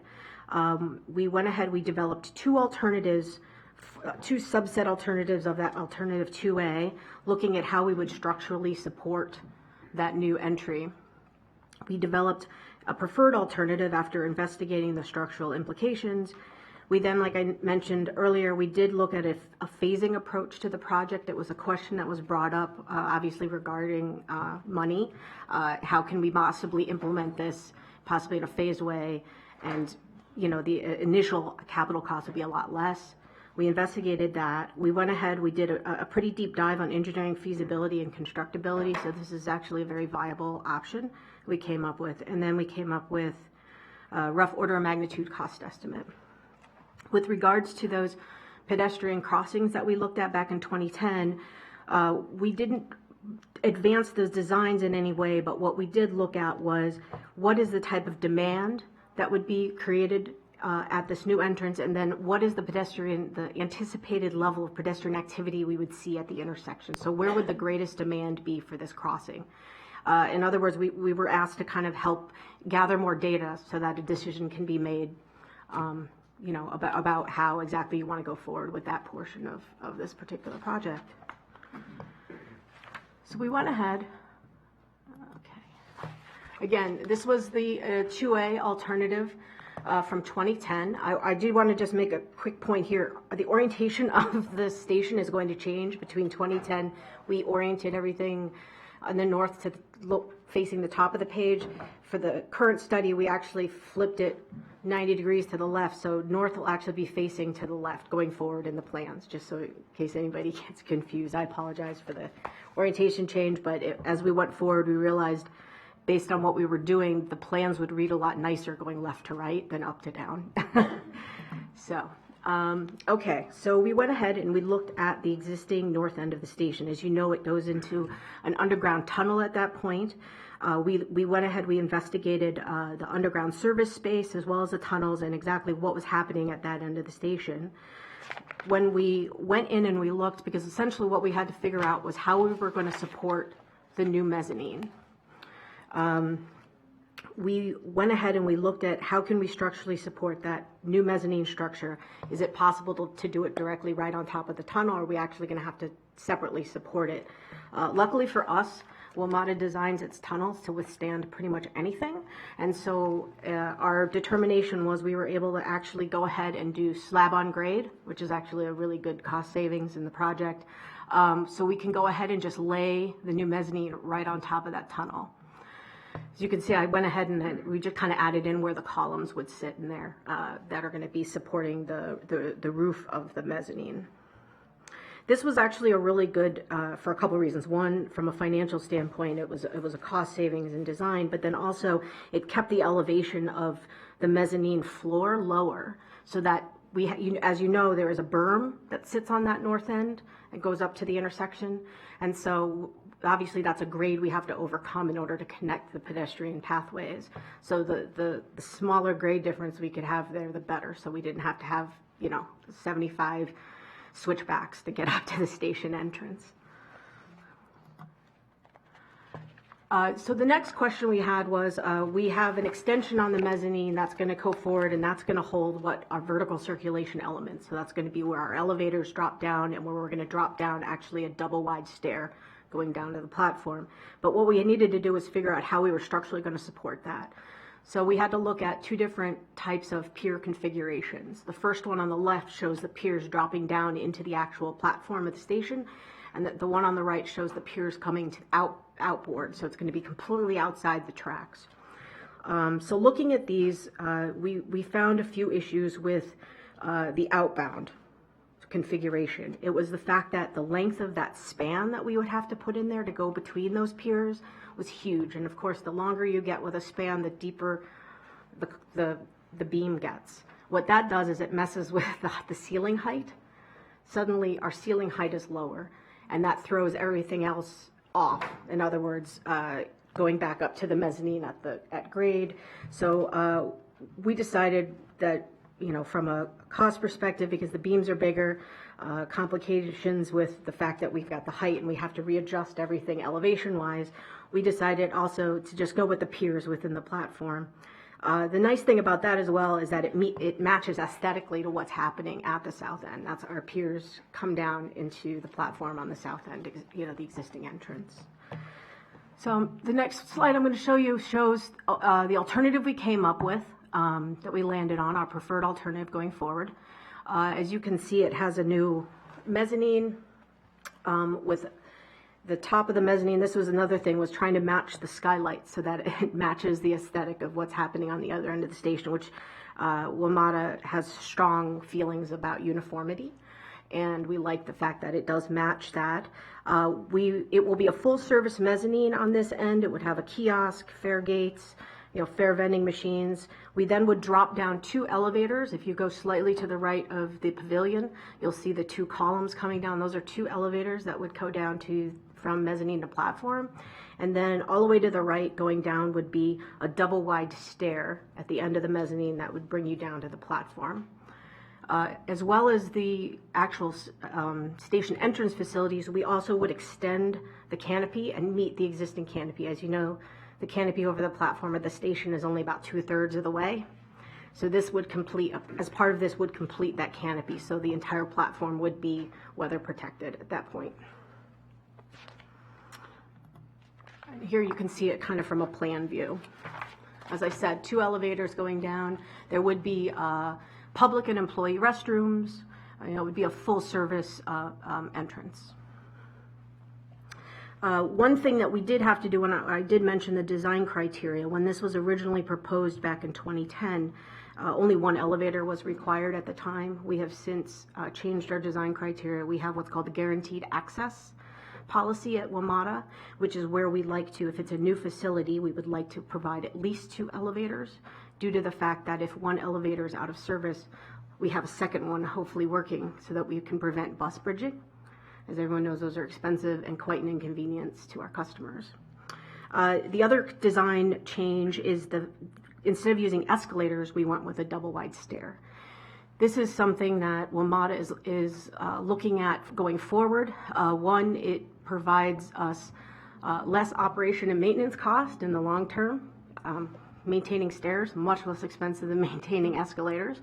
The other thing is when you look at the emergency egress calculations, you unfortunately are not able to utilize all the escalators when you can't take them all into account and assume they'll all be used during an emergency. So it kind of counts against you. But if you have stairs, you get full credit.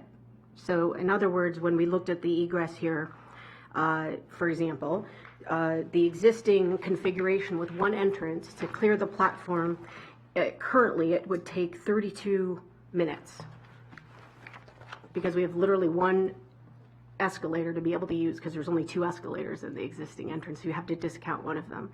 In the future, with adding the second entrance, that platform clearance goes down to 9 minutes to be able to get everybody out of the station. So just to give you an example of why stairs at this point are a better option in terms of safety.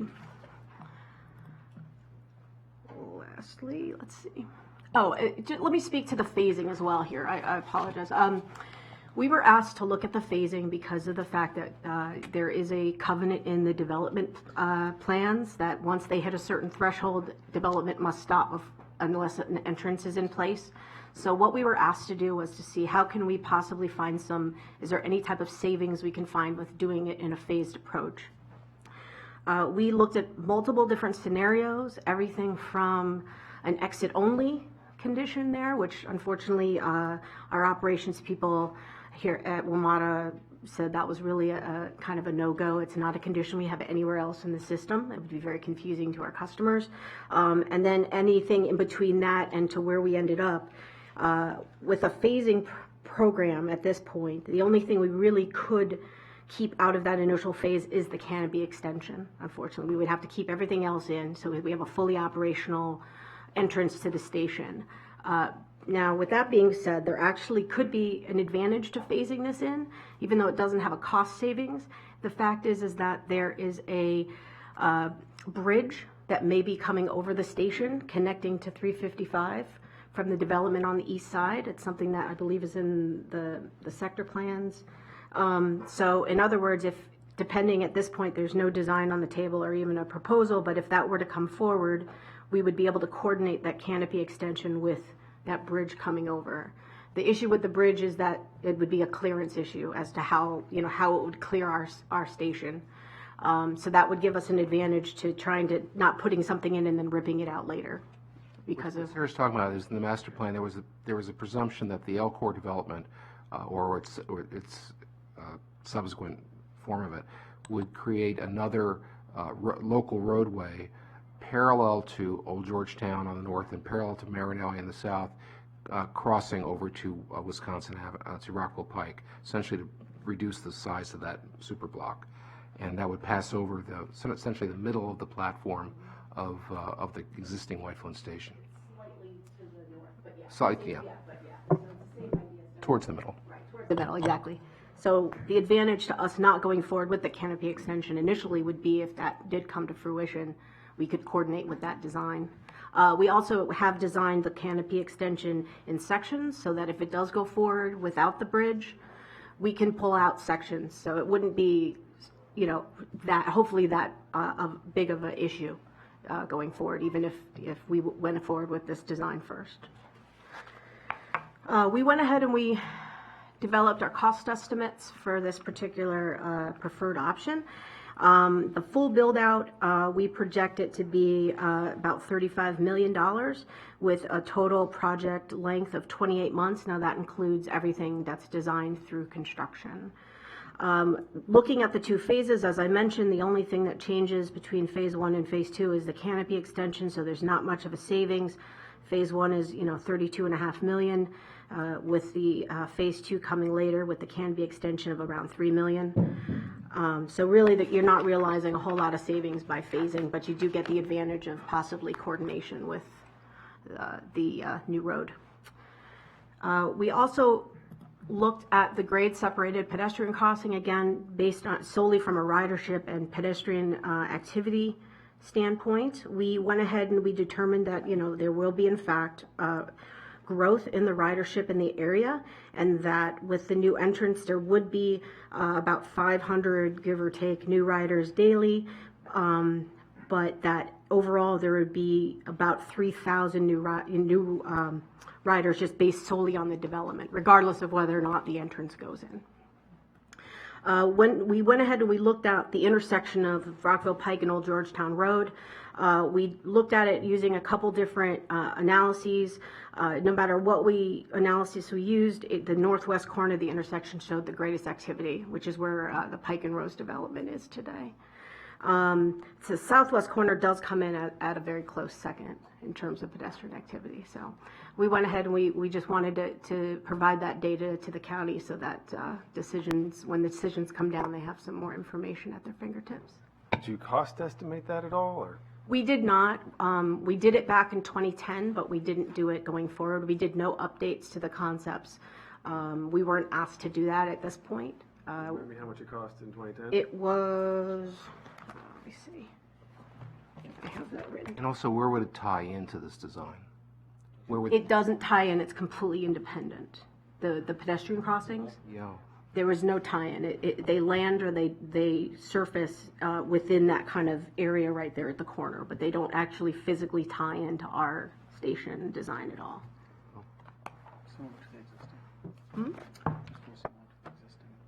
Right, it's very similar to the existing tunnel that exists on the south side, which is one of the options we have. So costs, one second, I'm sorry, I didn't have this at my fingertips. While Sarah's looking that up, the $38.1 million that I have in the packet, I think was from an earlier version of the study, because that's where I picked it up. So Oh, I stand that correct. yeah, it's 34.8 now. It's a little bit less than what it was in the packet. So back in 2010, we estimated the directly across tunnel to be 11.9 million. Of course, these are 08 numbers. The diagonal tunnel was 23.7 million, and the pedestrian bridge going directly across was 6.8 million. Again, back in 08. Does the pedestrian bridge require like one of those kind of spirals to get up to, or do you remember? No, I don't believe we did that. I think we had elevator and stairs. Sort of, maybe like Rockville Pike at the Rockville station, sort of. Yeah, or like what's happening. Yeah. So it would be at the time looked like it was one elevator and a set of stairs going up on each side. That's in 2010 dollars. 2008. 2008 dollars. Which in transportation dollars is like even less. Well, it's probably not double, but it's a lot more than this. And of course, back then, we didn't really, that was a high level estimate. There wasn't a ton of delving into utility issues, which we run into with tunnels, of course. The pedestrian bridge wouldn't require that, of course. And then lastly, Dr. Orland asked me to develop kind of a schedule and expenditure. We did this. It's very high level. It's very conceptual. It's making a lot of assumptions.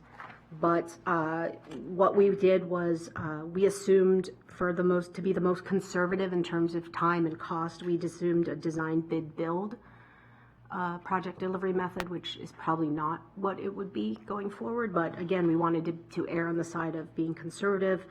We went ahead and, there's a lot of assumptions. Like I said, it's, at this point, we assume cooperation between all stakeholders. We assume that there are zero land acquisition costs. We assumed design was 12 months. Getting agreement, which of course could happen, concurrently, would take about 12 months. Construction total was 28 months. Any boxes you see that don't have a percentage in them, that means it's a pretty nominal number. It's just small relative to the overall budget. But there is small costs associated with any of the steps under the schedule elements. So, and at that point, this is where our study ended. In terms of next steps, we await to hear from the county as to what we do. And again, I thank you for letting me come here to share our work, and I will entertain any questions you may have. Thanks very much. I'll start. First of all, it's great to get this presentation. It's been, I've been really eager to see what this could look like and to be immersed in the actual conversation now that's real or potentially real rather than just very hypothetical. So I'm glad to see that. I generally think we've got to invest in our metro asset, and it's the core of our urbanization strategy. It's huge for us in economic development, and it's part of a transformation strategy for the area. Remaking the streetscape, making the metro more functional. We'll probably have a lot of discussion, but I'll just, to the comments in the packet, we have to forward fund the infrastructure in Flint. I don't think there's any way around that. If we're going to wait for the private sector to go first, I don't think that's the way economic development really works typically. I think the private sector typically follows public sector investment in an area like this. And we're going to have to do the changes to the streetscape and the workarounds and the metro. We got to do all this stuff, And I believe if we do a good job of it, then the private sector investments will be, they'll be really enhanced, and we'll be more likely to get private sector investment. We're lucky that we have some big property owners there that are actually moving forward and spending a lot of money and creating really exciting communities and an exciting district. And I think we, frankly, need to do a lot more than we have done. I don't think we're really keeping up our end of the bargain, frankly. Or just what we should be doing. We're not doing what would be the smartest thing for us to do. So we've got to put the priority. I think this Mota station has been lost a little bit in our thinking about the infrastructure that we need. There's been a lot of talk about BRT over the years, and BRT is, an important long-term game plan, but the short to mid-term is really about this metro station and integrating this better into the urban area there and maximizing that. So I really think we need to get the funding for this committed. We need to work with WMATA, the state. We need to identify additional funding. We need to put our money where our mouth is. So, I would certainly recommend that we put about half of the money for this station into the capital budget. But I'll take a pause so my colleagues, we can all discuss on the issues. When will we have our recommendations from the executive branch? We have a recommendation from the executive branch. The executive is not recommending committing funding to the station. That was part of... The tax district. Oh, I don't know that. I have to ask Glenn's my packet. financial friends.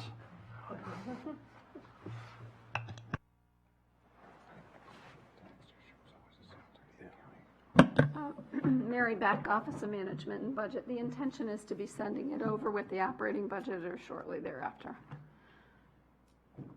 And I would say, quite honestly, we've definitely been putting our money into White Flint. Oh, yeah. So, not all. I don't mean to imply that we haven't, right? I know that we have. I shouldn't have said what I said. We haven't kept our end of the bargain. That's not really what I mean to say. I just mean to say we've got to go big here. And if we go big, I think the private sector will also go big. And we are benefiting right now from Federal Realty's big investments. And I don't think we're actually making as big an effort as they are, but I think we're making some effort, no question. But if we fulfill this key piece, I think we're going to get a much bigger benefit from it. So that's all. My recommendation is the same as executive in terms of what to do right now, but it's good to hear that we're going to get recommendations from the executive hopefully within the next few weeks in terms of how to fix the tax district, because until that's really done and we know what the relative responsibilities between what's to be paid for by the tax district and what's to be paid for by the county, I don't see how it can really move forward with this. Now, hopefully that can be done in 2020, but it may not be able to be done by the time you approve the CIP in May. It may need to be a CIP amendment that's done sometime this summer or maybe this fall, which wouldn't lose much time, frankly. But we have a $35 million hole already that we've the council, the general fund has advanced on the White Flint West workaround, which was supposed to be paid for by the district. On the other hand, some aspects of the grand bargain from 10 years ago, the county's backed off on. We were supposed to build Montrose Parkway East. That's not happening. We were supposed to build this. It's yet, as of this point, not happening. So basically, we need to start over again to try to figure out what the relative responsibilities are fiscally and in terms of how much money needs to be raised, as well as which source should be paying for which element. And I'm guessing the executive branch finance particularly have been working on this for many, many, many months. And if we get something in mid-March, if we can take it up during the budget, fine. If not, very shortly after the budget. This has been something that's been festering for really a very long time, and it needs to get fixed. But I wouldn't move on actually programming affirmatively this until we know the answers to that, and you'll be the ones in the middle of that in terms of what is the answer. And then finally, this has some utility with the out connections underneath Rockville Pike to the other side, but I think that's going to be part and parcel of whatever project we do. My guess is we will, as a community, will want to have that. And which is it? Is it the southwest quadrant or the northwest quadrant? And who pays for that? And what the cost is of those? we need to figure out as well. So at this point in time, I guess I'm recommending, I concur with the executive, but with the idea that we come back to this not in a year, not in 2 years, but really in the next several months. If I could just say some of the things we are doing. We did in the WMATA budget proposal formally request that WMATA advance this project in their program. We have not been bashful about spending county resources on WMATA facilities over the past several years. It's been about $400 million in WMATA facilities. We worked very hard to get their capital program increased with the $500 million additional amount last year. That's actually stripped out capacity from our other funding partners where we might have found other county projects in the past. We're engaging with our board members to try to make this a priority within the WMATA board, and we are going to engage with our other regional partners, Arlington County, Alexandria, and others that may have other similar projects that they'd like to see bundled as a station access improvement project that's not just for us, but region-wide. And when that funding commitment was made to WMATA, the amounts were slightly above what was needed for the state of good repair investment, knowing that there would be betterments that were needed in one jurisdiction or another to allow the system to function as a whole and meet the needs that each jurisdiction has for return on that investment. And then lastly, the primary beneficiary of this investment is WMATA, in that the project is sitting on 25 acres of WMATA's land that's valued right now at about $50 million.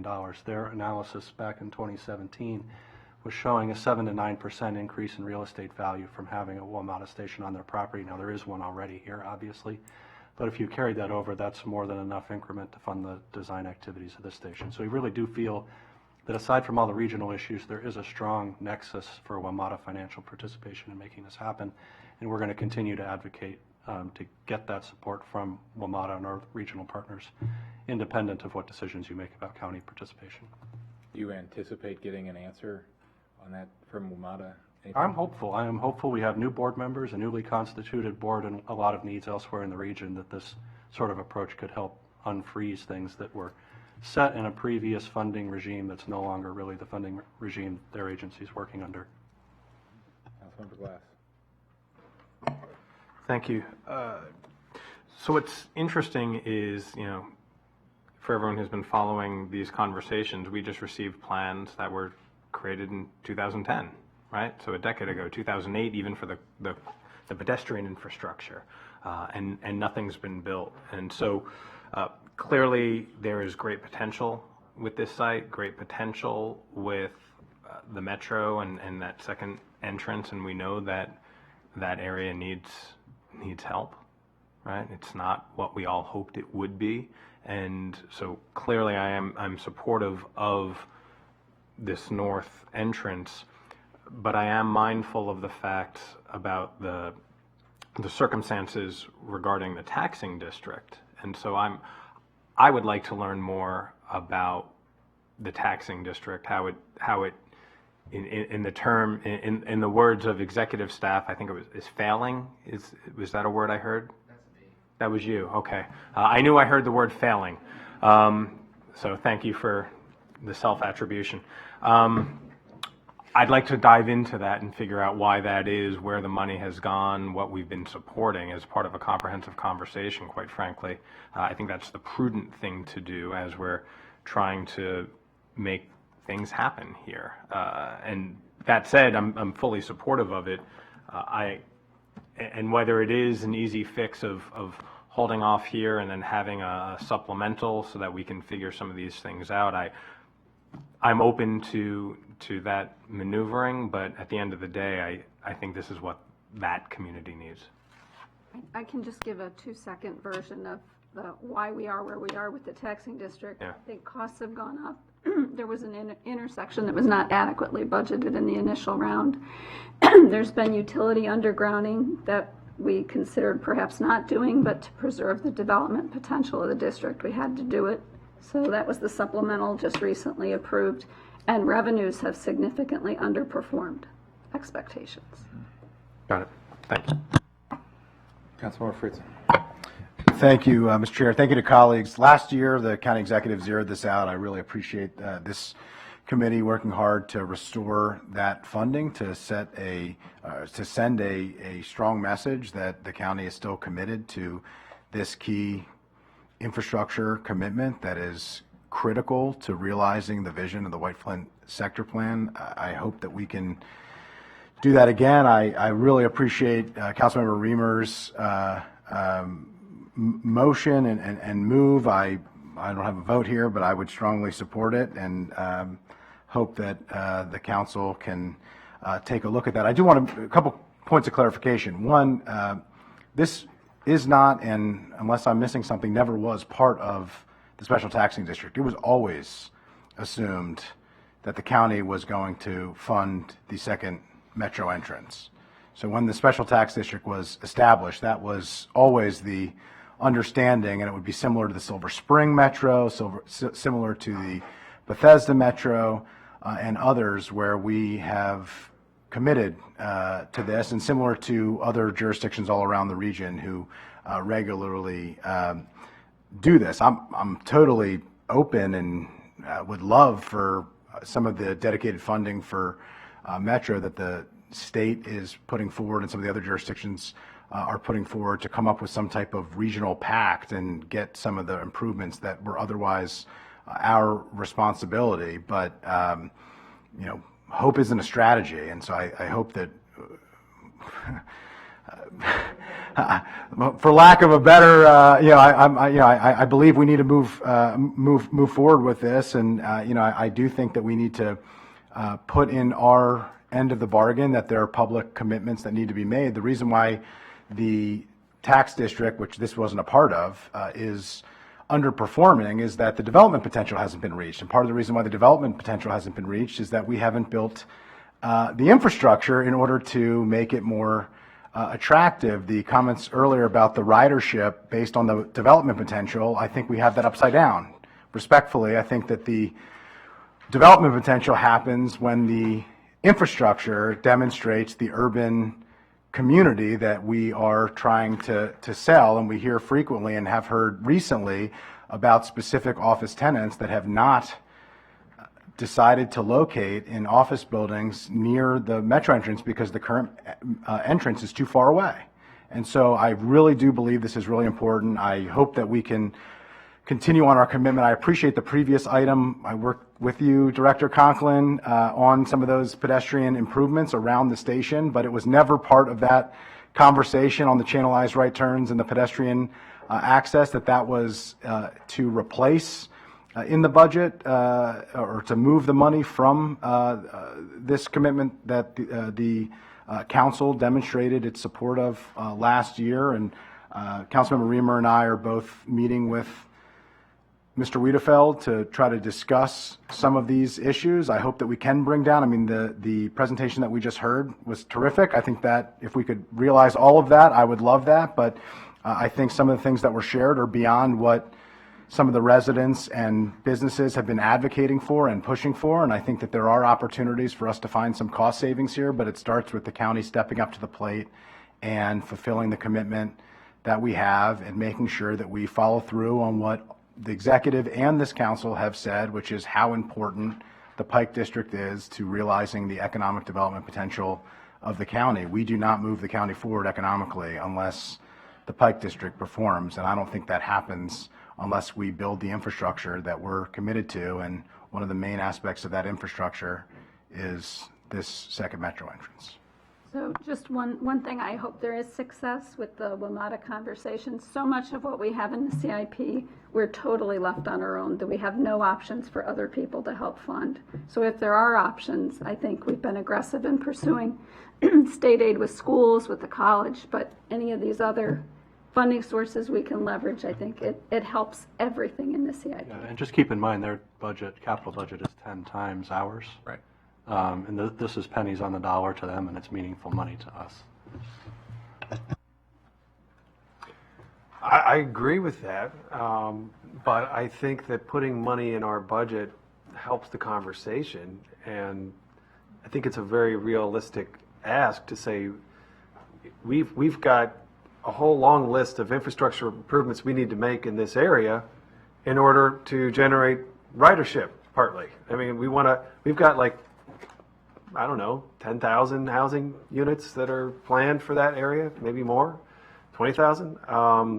And this is far from the last big piece on that plan. So I think a good argument to them to say, we're showing some money here. We want you to pay for it so that we can use our money to build other infrastructure that we have to build next so that the whole area can build out the way we've envisioned. And yeah, I think that's a very reasonable argument. Part of the to conversation make. we want to have with you. Yeah. I'm encouraged that you're working to try to get their funding. I do believe you're right. I think they should pay for this, ideally. That's why we supported the capital budget. I have no idea how realistic that is. I don't want to bias that at all. Maybe you can get it. I think there is a shot. But at the same time, I think we've got to be investing more in this area one way or the other. So if you can get funding for the station, great. We can move this funding into other improvements that we need in White Flint just as much, or after this. So what are the committee's druthers on this? Personally, we don't need to keep proving our commitment to White Flint. We've proven it over and over and over, and we just proved it some more earlier today. But if we're in negotiations right now with Mota, and we're trying to get state aid, I don't know why we wouldn't wait for the county executive's list of options and come back when we see that. And we have time to evaluate based on what those are and how the negotiations are going. But I don't see a whole lot of incentive for WMATA to fund it themselves if we're already sitting here signaling on TV that, we're perfectly happy to pay for it. Well, I recommended that we put half the money, not all the money.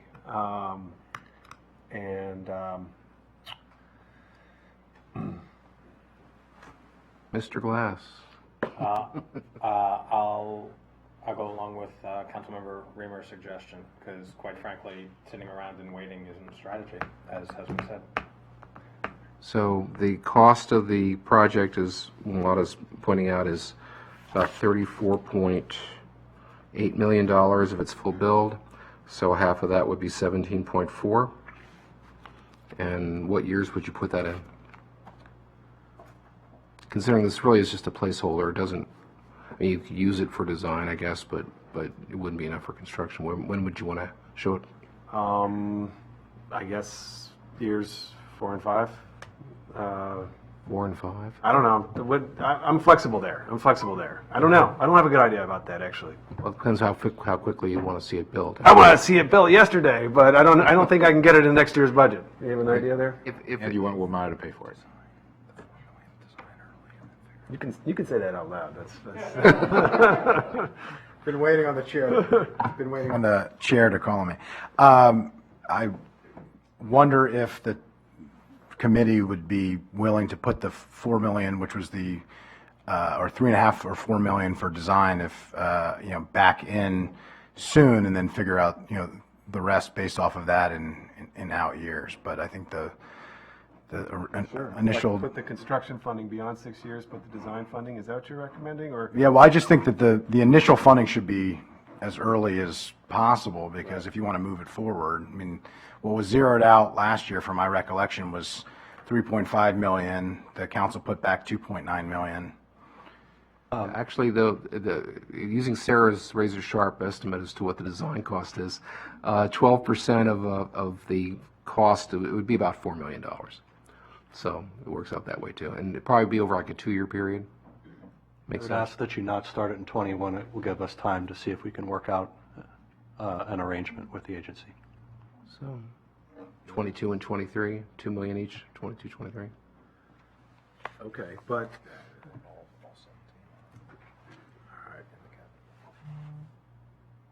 what's that? The other thing you could do is, well, I don't know. Oh, God. Go ahead. Well, I want to have that. So yeah, What you could do is, it's not optimal. Years 5 and You could 6. program $2 million in 21 and 22, but you wouldn't appropriate anything until you heard the results from the negotiations. There won't be anything to start in 21 anyway, Oh. even with the money. I mean, Okay. it would take some time to get even an agreement to do the work together. Okay. Then 22, 23. and then the other half in years, or the rest of the funding in years 5 and 6. Well, Okay, two things. First of all, is the conversation we had earlier about a gap between design and construction is not optimal. Secondly, half of the cost of something means nothing. Not half a loaf? Yeah, it's not even half a loaf. It's half of. I'm trying to think of the right metaphor, but it's. So if I could ask then, so you had asked us what the schedule was, but every time something's offered, it's rejected. So what do you think the schedule should be? Well, I don't think we should. I don't think we should program it at all until I agree with you. Well, a majority of the council, a majority of the committee thinks it should be. And as soon as you could do it, I would say 2 million in 22 and 2 million in 23. And then the rest? Beyond 6 years, and you put whatever number you want to put out there. I would put the entire cost out beyond 6 years, beyond other than the design, if you want to do that. And again, this doesn't include any underpass.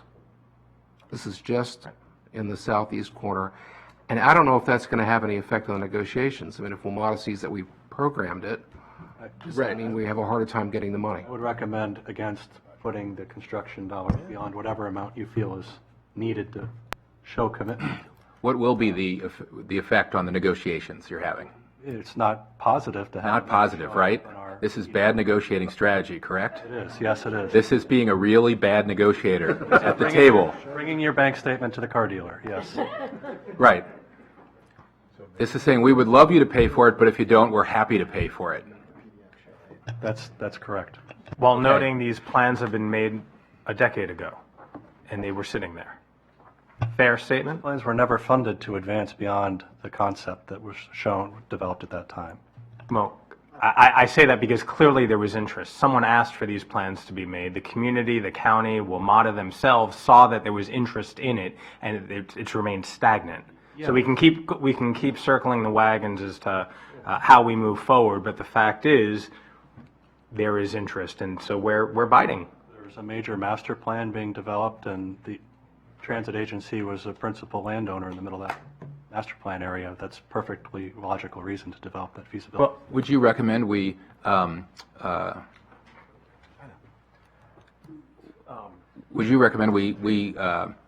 condition our commitment on a matching or similar expression of interest from WMATA?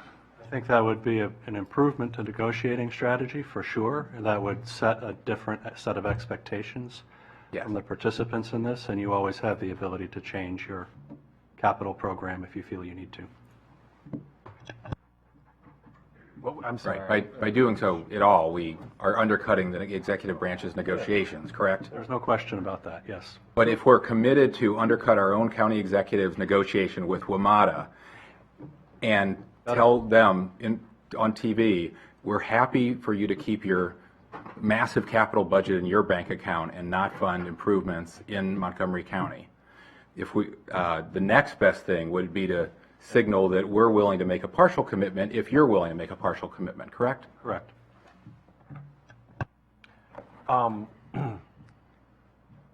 What has been the progress on negotiations with Mota over the past year? To be honest with you, we've been negotiating on projects in construction to make sure they stay on schedule and on budget. There have been 3 of those that take almost all of our time with the agency.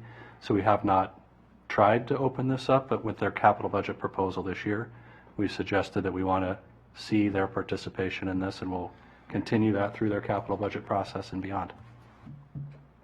Okay. What were those other 3 projects that we were paying attention to? That's the south entrance, Wheaton redevelopment, Medical Center crossing, and actually I've left one out, which is the Flash implementation, the Silver Spring Transit Center. And what is the best case scenario if they were to agree to funding this project in whatever amount for construction? What's the best case of what? Scenario, like timeline. Timeline? I think one of the nice things about this project for WMATA, to speak what their engineers told me before, is it's not directly in the rail system, like on the rail track, so they may have more flexibility in building and implementing it. So I think the schedule that's been presented by the agency might be able to be accelerated in the design phase, but that's probably a reasonable schedule to expect. Okay. I think we should just program the whole amount and show WMATA paying for half, and maybe you can get more than that. Maybe you can get it all. I just... I'll get less than whatever you start with. Yes. I guess here's the problem. I don't really believe that there is a successful effort in the works to negotiate for this. I'm skeptical that the county executive actually prioritizes this project. The negotiations So how do I, occur at the board, at the WMATA board. yeah, That's where the real negotiation occurs, because there are other jurisdictions that have multi-billion-dollar rail system and improvements that they would like to implement to address real needs. I'm not saying they're trivial, they're real needs. But in order for those to happen, they need to have board concurrence, and generally, there's some desire to see some fairness of the investment across the system when those things occur. We could discuss it at the Washington Urban Transit Commission, shouldn't we?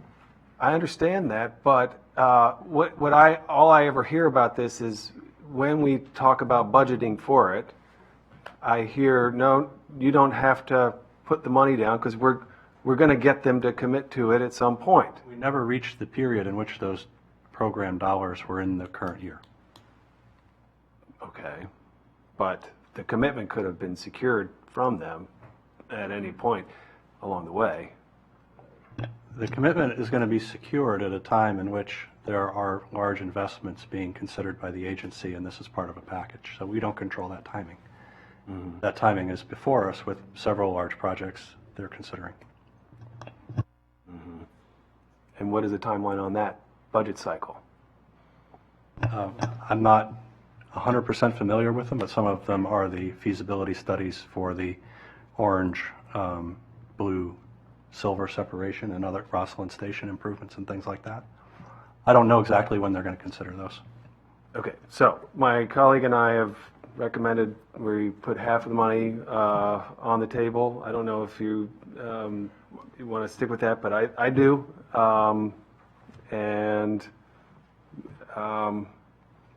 So I don't know exactly how to chop up the other $12 million on a timeline. And I just asked Glenn what the realistic way to do that is.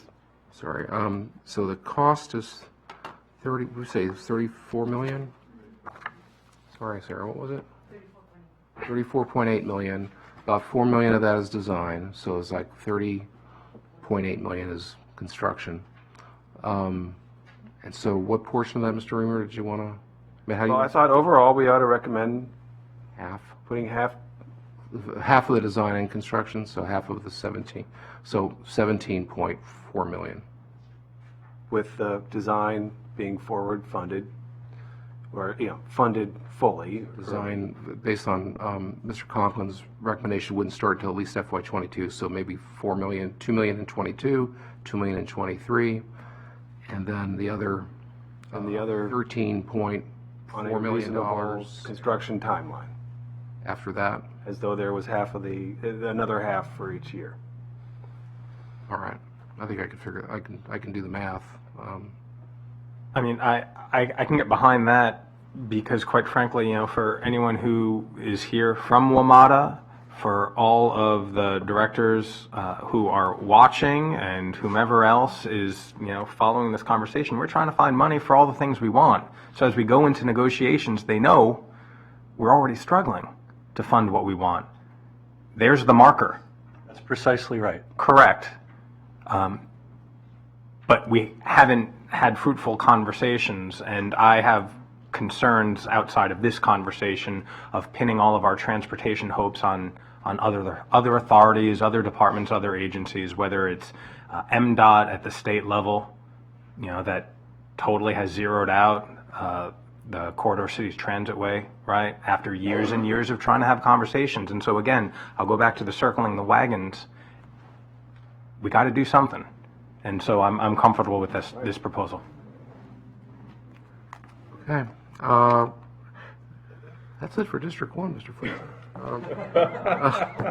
Pretty much. Well, actually, not. No, there are some other things. If the geo's still not going, you might as well stick. What else? There are actually. I feel like Good Hope Road. Just if you can, we're gonna have to cut some things out of the. Okay, just try to finish up by 5, I think. But unless you want to go further, first of all, go back to page 1, a real quick one, I hope. In the last work session, having to do with highway noise abatement and dedicated maintained roads, there's no funding in the CIP for these. There's no PDFs either. What I had recommended, but I forgot to get your recommendation on, was can we continue to show those PDFs in the CIP with no money, but with the direction to DOT that they reevaluate these two programs over the next 2 years and decide whether or not to change the policies to make them more accessible, or alternatively scrap them. Page 5. We're all wondering where you are. The consent projects? No. Where? Bottom page 1. This is the highway noise abatement and dedicated but unmaintained roads projects. Oh, yeah. These are the ones that don't have any money in them. Fine. Actually, there's no PDF. Without You okay with that? objection, Is yes. there an item in this packet that I care about less than this one? I'm not sure. I know, well, it's just the leftover from last time. Top of page 2, the Do a 3 model consent fix. projects. I don't think there's really anything to talk about with those. There's no change to the timing or funding. Bethesda Metro South Station, South Entrance, bus stop improvements, intelligent transit system, gone. We should get into Forest Glen Metro while we're still in this conversation about Metro. We're getting there. Item number 3, we're skipping until the next meeting, right? Anything about BRT? I really wanted to talk about it, but I don't really want to anymore today. Item number 4, the purple line. I just want to point out that the we haven't approved expending schedule to pay the state for our share of the light rail part of the project, and what the executive is recommending is deferring $5 million of that payment from FY22 to 23, recognizing the project's not going to be finished till 23. That made sense, but there's still no final agreement. And so my recommendation is agree with the executive, at least for now. If something changes between now and the time the council approves the final budget, we revisit it, but it's fine now, except make the technical change in the text, recognizing that the revenue service in the purple line in Montgomery County is scheduled to begin in 2023. It currently says 2022. Right on bus fleet, on page 4, we're going to skip because we're going to get a new PDF from the executive on March 15th. And we've talked about the other things on page 4, top of page 5. Middle of page 5, there are the 8 consent projects. These are all projects that, again, there's no proposed change to the timing or the funding in the approved CIP. So unless you, say now or forever hold your peace on these, hearing nothing. Now, the Bethesda Bike and Pedestrian Facilities, this pays for the bicycle. You're jumping around. Okay, you just Consent projects, we just yeah. did. Okay. We consented. The Forest Glen, we just skated right by because there's no change.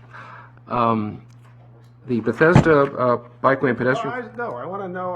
Remind me the difference. Remind me the difference because it's not inside the station. We were Is asking that the the state. difference? Doesn't connect directly to their facilities. It's like the proposals you saw in the drawings here that were separate. Passageway. Yeah. And we were asking the state for years, and We we had, had on the we state. had, we had been asking the state, and we had last year proposed that maybe this was WMATA project. Correct. Well, that was largely based on WMATA saying they might be looking for projects to implement when we met with them at the time. Right, but it's not like there was a long history of them turning us down on Forest Glen. It was always the state and the priorities letter. And we've never actually asked on White Flint. This was the first ask this year. So we haven't been turned down. And they have more money than they've ever had before. Bethesda Bikeway and Pedestrian Facilities, again, it's the bike loop as well as the surface trail for the Capitol Crescent Trail. We had planned to actually have a briefing for you. We have it set up, but given the hour, I'm wondering whether or not we should just skip it, and we can download the PDFs and send it to you privately. Look at it, or we can schedule for a later time. Or if you want to spend the time now, we could do it. It'd take about 5 to 10 minutes. It's up to you. I mean, We do it in I'm process? seeing nods being shaken. I would rather not mix in presentations with CIP decisions. Can't we just do that any other time? So the answer is we're going to pass on that one. Okay. Wait. What is the CIP decision? I'm agreeing with the executive. There's no change to the scope. There's no change to the timing. There's no change to the cost. It just really was an opportunity to Find out. show you what the design is for the surface trail, because it was shown to the public about a month ago at PCC High School. It's very well received. We'll be here. And just to let you know actually what it is that is being proposed, so put in context of everything else that's going on. We'll also be in touch to see if any of you are interested in looking at these things on site, Sure. seeing the field conditions with the Walking plans. tour kind of Walking thing? tour, yes.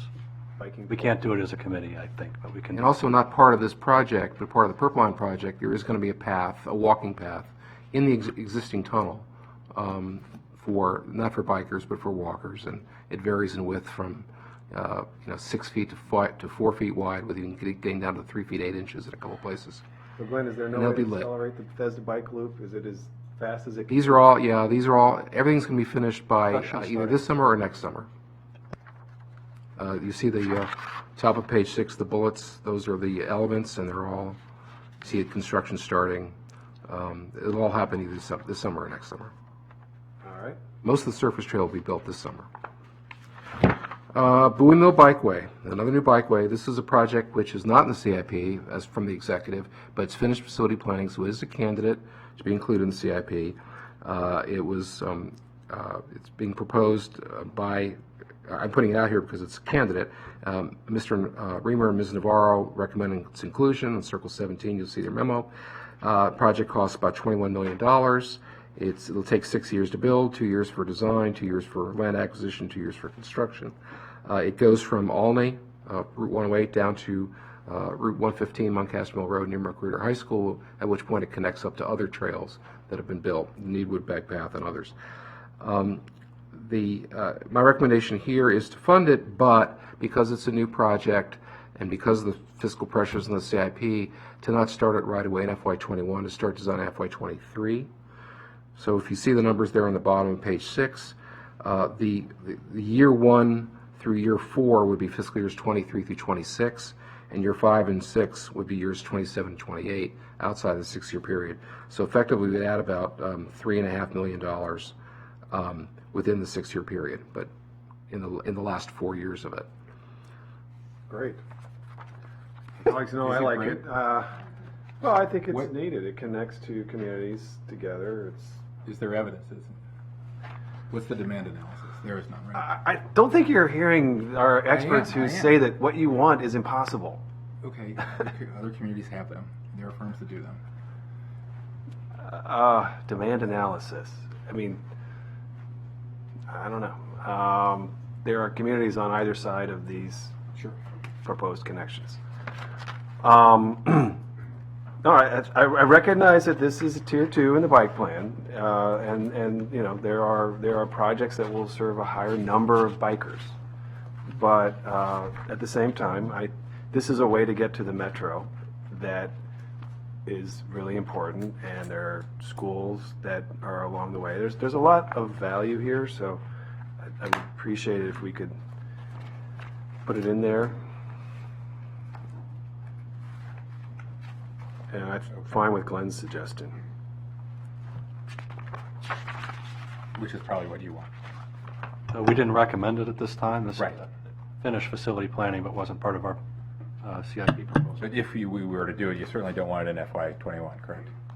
I don't think there's capacity. I mean, we want everything as soon as we can get it, but I don't think there's I capacity. think this is the fundamental problem. We've got things coming out of facility planning and we can't build what we've already planned. So, you know, it's a question of how much do you hype up expectations and then know you really can't deliver. It does happen. Still waiting for Mr. Hucker and Mr. Glass. Okay, so I'm not quite sure. I'm not quite sure what the chair was recommending. You're not in support of this project. I'm just asking questions about it along the lines, just to show I don't just pick on District 1. I just believe in data-driven decision-making, and if we don't have data, it's nice to go get data before we spend another $20 million of our constituents' money. I thought that the bike master plan had a kind of heat map of connection.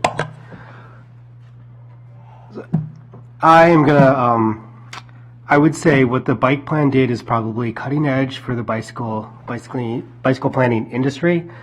I would also say that what we've put together is a very coarse tool, and I am not yet ready to make. I'm not sure that it's quite ready to do what you're asking it to do. Okay, fair enough, but I'm not sure what the chair has in his mind when he says demand analysis and so forth. You know, what would you say about a particular bike connection based on what you know? I mean, I don't know that I don't think there's a true scientific answer to how many people are going to use a facility because you just have no idea how behavior is going to change. Given the densities out there, given that only towns. It was a presentation, and they said, this is our analysis of. But it's Right. based on a projection of the number of residential units. Right. And jobs. Right, that would go into such an analysis of the density, surveys of how many people are interested in it, might change their behavior, et cetera.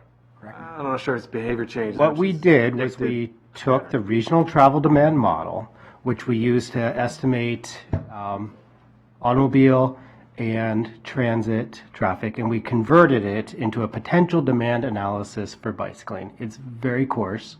It does look at land use projections 30 years out. That's a positive component of it.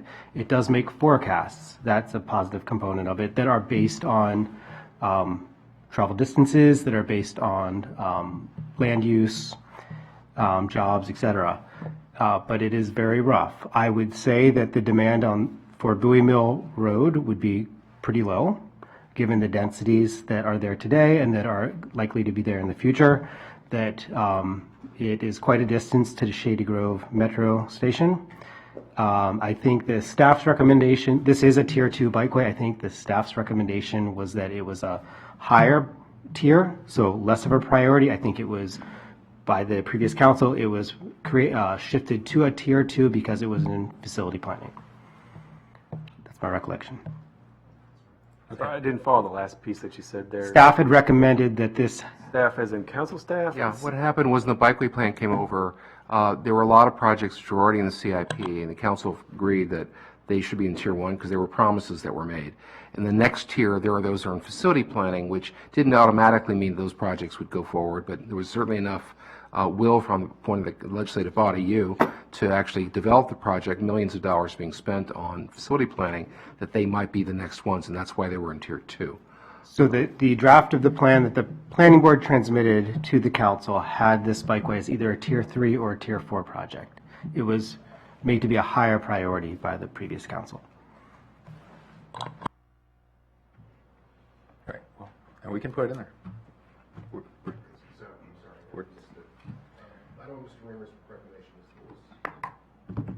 Sounded like the chair was amenable to putting it in there. I'm making a process critique that I made during the last CIP. I know we're not going to get an analysis or change our procedure by the time we're done with this CIP. I do think that would behoove us to do that. And, I mean, we're saying yes to everything today, so, sure. So, starting in FY23, Mr. Glass, do you have a? Sure. And I'll make one note, though, as we're talking about, you know, bike lanes in other parts compared to the $20 million per mile that we were talking about before. This is, you know, approximately $7 million per mile. And so just spelling it out. Yeah. This also connects to the North Branch Trail, by the way. We'll just have to make the harder decisions later, as you pointed out. On top page 7, the BIPA projects, there are 4 of them, 5 of them. And the executives recommend an increase of 16%. And there are a lot of detail on this. It's in the back on circles, and circles 19 and 20. Mr. Reamer has raised the point, I believe others have too, about Fenton Street cycle track, the fact that its schedule has essentially been delayed a year. I'm recommending agreeing with the executive. I think these projects are going as fast as they can. All right, sorry, we're on 4. Top of page 7, item number 4, the BIPA projects. You know the BIPAs. I know the BIP as well. Okay, but Fenton Street, well, first of all, a lot of great projects in here. Purple Line, Walk Sheds, Veers Mill, Randolph, Wheaton, Central Business District, Fenton Street Cycle Track, just a lot of really terrific projects, projects that are much more affordable relative to, you know, some of the more arterial focused projects. But have the potential to serve a lot of people. There's a lot of density around them. There's a lot of use. Weather included. Yeah, they're good projects. So my understanding is that the proposal for Fenton Street cycle track is a 2-year delay. You just said it was 1 year, Glenn, but we have 2-year in our understanding of where it's at. Looking at the PDF now. I mean, the reasons for the delay, to redo the study, right? we halted the study. Right. We had done a fair amount of work, a lot of community engagement, Parking garage 3 was under construction off of Fenton Street. 4 is partially closed still. We had talked to the community about loading and parking and other issues, and then briefed T&E at the time. Mentioned that we were putting the study on hold until after Garage 3 was opened. It opened late last year. We've reinitiated that work, but that's the nature of the delay, and we're restarting the community process and working the project at the pace we had intended before we halted. So there's no intentional slowdown of this. It was directly in response to the outcry about us impacting parking and retail performance in that quarter even more through bikeway implementation when we didn't have adequate parking available in the area. And that situation is normalized at this point, so it's time to start working. At a time when they were getting hammered by utility and Purple Line construction. Yeah, and there's still a lot of that going on, but will be. we've restarted the work on the study. Okay, but why do we need to reinitiate a community engagement process? I mean, why don't we just get into design? There was no conclusion on what we should do in the last phase. We got to a point, and the issues were severe enough that we said we need to pause until the conditions in this area stabilize with the opening of the garage and more certainty about the utility construction. And now we've restarted it. So all of our planning and design processes involve the community. We wouldn't do it in any other way. Otherwise, we run into the community issues at the end when we spent all the money and can't go back and change the work that's been done. We set the schedule last year. What was the schedule that we set? We revised these as part of the savings. It's in the PDF. I don't think we revised this in the I can PDF. tell you the schedule and the executive's recommendation would be finished in the summer of 2023, but I don't know what it was last year. We can't tell from the book. I thought it was summer of 2023. But you're moving ahead now, you said. Yes, we're moving Right, as so quickly as we can at this I'm point. not sure what we're. It's not we my need to understanding. talk about. It's not my understanding. My understanding is the executive branch is essentially proposing additional delay. And you're trying to re-engage a community process, you're trying to re-execute a study. What's the, where's your understanding from? The letter that I wrote. You ready? All right. Previously, the council approved construction starting in FY21 and completing in FY22. Okay, and That's the current CIP's schedule. yeah, and this schedule has it finished really in the summer of 2023. They show a dollop of money, if that's a word, in FY 2024. It's such a small amount. It's like July of 20. It looks like July of 2023 is when this would be done by the executive's new schedule. So it's really like a 1-year delay. And why is there any delay? Well, there's a delay because we halted the project. There was already the delay. That's what he said. Due to right? the community issues at the time, and we briefed T&E at exactly that time that we. And so you wouldn't be adding more construction on top of Correct. construction that was already happening there, which you would have to coordinate around anyway, right? You had both PEPCO and WSSC, Ultimately, that may still impact the schedule, but this is the new schedule we're working on. but you have resumed. We have resumed, yes. So It's been about So the delays, water under the 4 bridge months since is all I'm the saying. garage opened. It hasn't been an extended delay beyond what we told They the. can't undelay it at this point. The delay's over. We told the community and T&E at the time that we would halt the study until Garage 3 had opened and the parking use patterns in the area had stabilized with that garage opening. That's been open since late last year. We restarted the study last month. We had our, about January, we had a public meeting to kick off again with the folks. And is the new schedule coordinated with PEPCO? The new schedule is based on our production schedule. PEPCO is still out there, and we still have to understand that and see how it meshes out, but we put in our production schedule. And why is there a dollop of money in '24? It just takes, it won't be finished by the end of June. It'll be finished probably in July. I mean, literally, it's $75,000. But I'm sure they can try and accelerate it, right? It's not really material. I mean, it's going to finish when it finishes. If you move the money to 23, it still may not be done till then. Right. The same season. So There's not much we can change right now in 20. No, I feel the frustration. I wish there was something I could do to change it, but this is the commitment we made to the neighborhood, and we restarted it as quickly as we could after the garage was open and usage had stabilized. And we're not in control of either the utility reconstruction or the Purple Line, right? No. Right. So you're saying, Glenn, that you can't go any faster? I agree. I think that's right. Okay. So if I could, as a signatory to that letter, simply stating the frustration at the pace, given the dynamics that currently exist, it is what it is. As frustrating as that might be. I want to say partly what's undergirding my frustration is I don't believe the executive wants to do this. I think he is dilly-dallying. And I think he is ultimately not going to recommend this somehow. So I'm suspicious. So that's what's coming through here is I know there is some community opposition. There's a lot of community support. County executive often sides with the opposition to infrastructure rather than plowing through and getting something done. So that's kind of what's behind my comments. I just think, You don't have to comment on that. well, he wouldn't have May. put the money in the early years if he was interested in. I'm not sure he did. I think we put the money in. Oh. But he didn't take it out, I guess. But then Yeah. functionally got delayed. So that's all. I just say my piece here. This is why I'm agitated a little bit. I'm anticipating something that I am concerned very much about not happening. And so, I want to get this done. And if we can't go any faster than what's before us, then it is what it is. I say that with the recent movie in my mind. What's the new Al Pacino movie? It is what it is. 10 minutes to 5. 10 minutes to 5. It is what it is. Yeah, it's 3-0, I guess. Yes.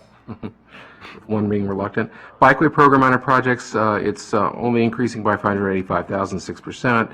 A couple of new bike paths which were included in this program, otherwise it's pretty much stable. Assume you're okay with that. Then skip to Dale Drive, page 8. Another new project, just like Bowie Mill. It doesn't have a ridership estimate either. It's $8.5 million. It's take 2 years to design, a little over 2 years to buy land, but 2 years to construct, and has a lot of community support, of course. And for the same reason as Bowie Mill, I'm recommending starting design in FY23 rather than FY21. Over to you. Do we have any flexibility to move this up? You can move it up as much as you want. You can move up to Nearly FY21. complete with the facility planning, and it will be done this summer. So it wasn't, at the time the CIP recommendations were put together, it wasn't ready for inclusion.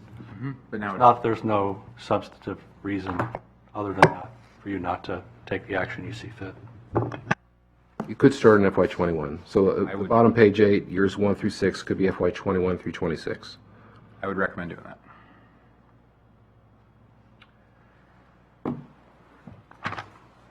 So tell me again the schedule here. We've got, Takes 6 years to go from start of design to completion. The question is, when do you want to start it? I'm recommending FY23. Mr. Hucker is recommending FY21. and this is for, remind me again, the segment? This is Dale Drive from George Avenue to Colesville Road. It's mostly a shared use path on the north side, and it also includes an intersection improvement at Woodland and Columbia Boulevard and Dale Drive to improve safety there. And what was the timeline? You said again, right now it's basically not in there, so we're just putting it in. You start it whenever you feel you want to, based on need versus affordability. And Production schedule is at the bottom of page 8. Production schedule is at the bottom of page 8, but that's not actually that's all up in the air. No, production. Whatever year you'd like to see. The question production schedule is, what do you want year 1 to be? Right. You want year 1 to be FY21, which is Mr. Hucker's recommending. You want it to be FY23, which is I'm recommending, or you want it to be something different. I see. These are the amounts that would be spent in each year. The question is, when do you start it?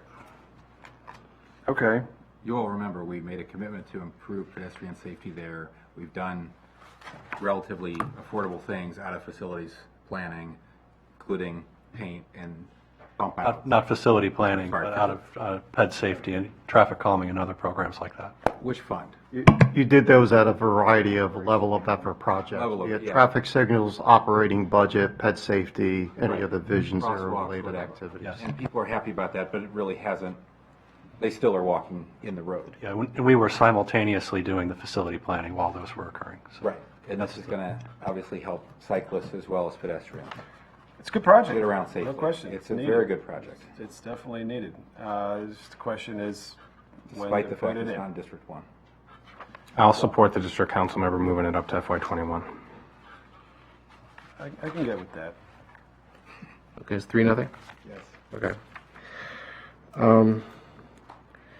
Okay, the next one is we skipped all the way to page 10. The Good Hope Road Sidewalk project, this has changed over the last couple of years. It was to be a sidewalk, but the DOT is, based on input from the planning board, is recommending now that it should be a hiker-biker path instead of shared use path, so it's 8 feet rather than 5. The cost goes up from about $4.1 million to about $4.7 million.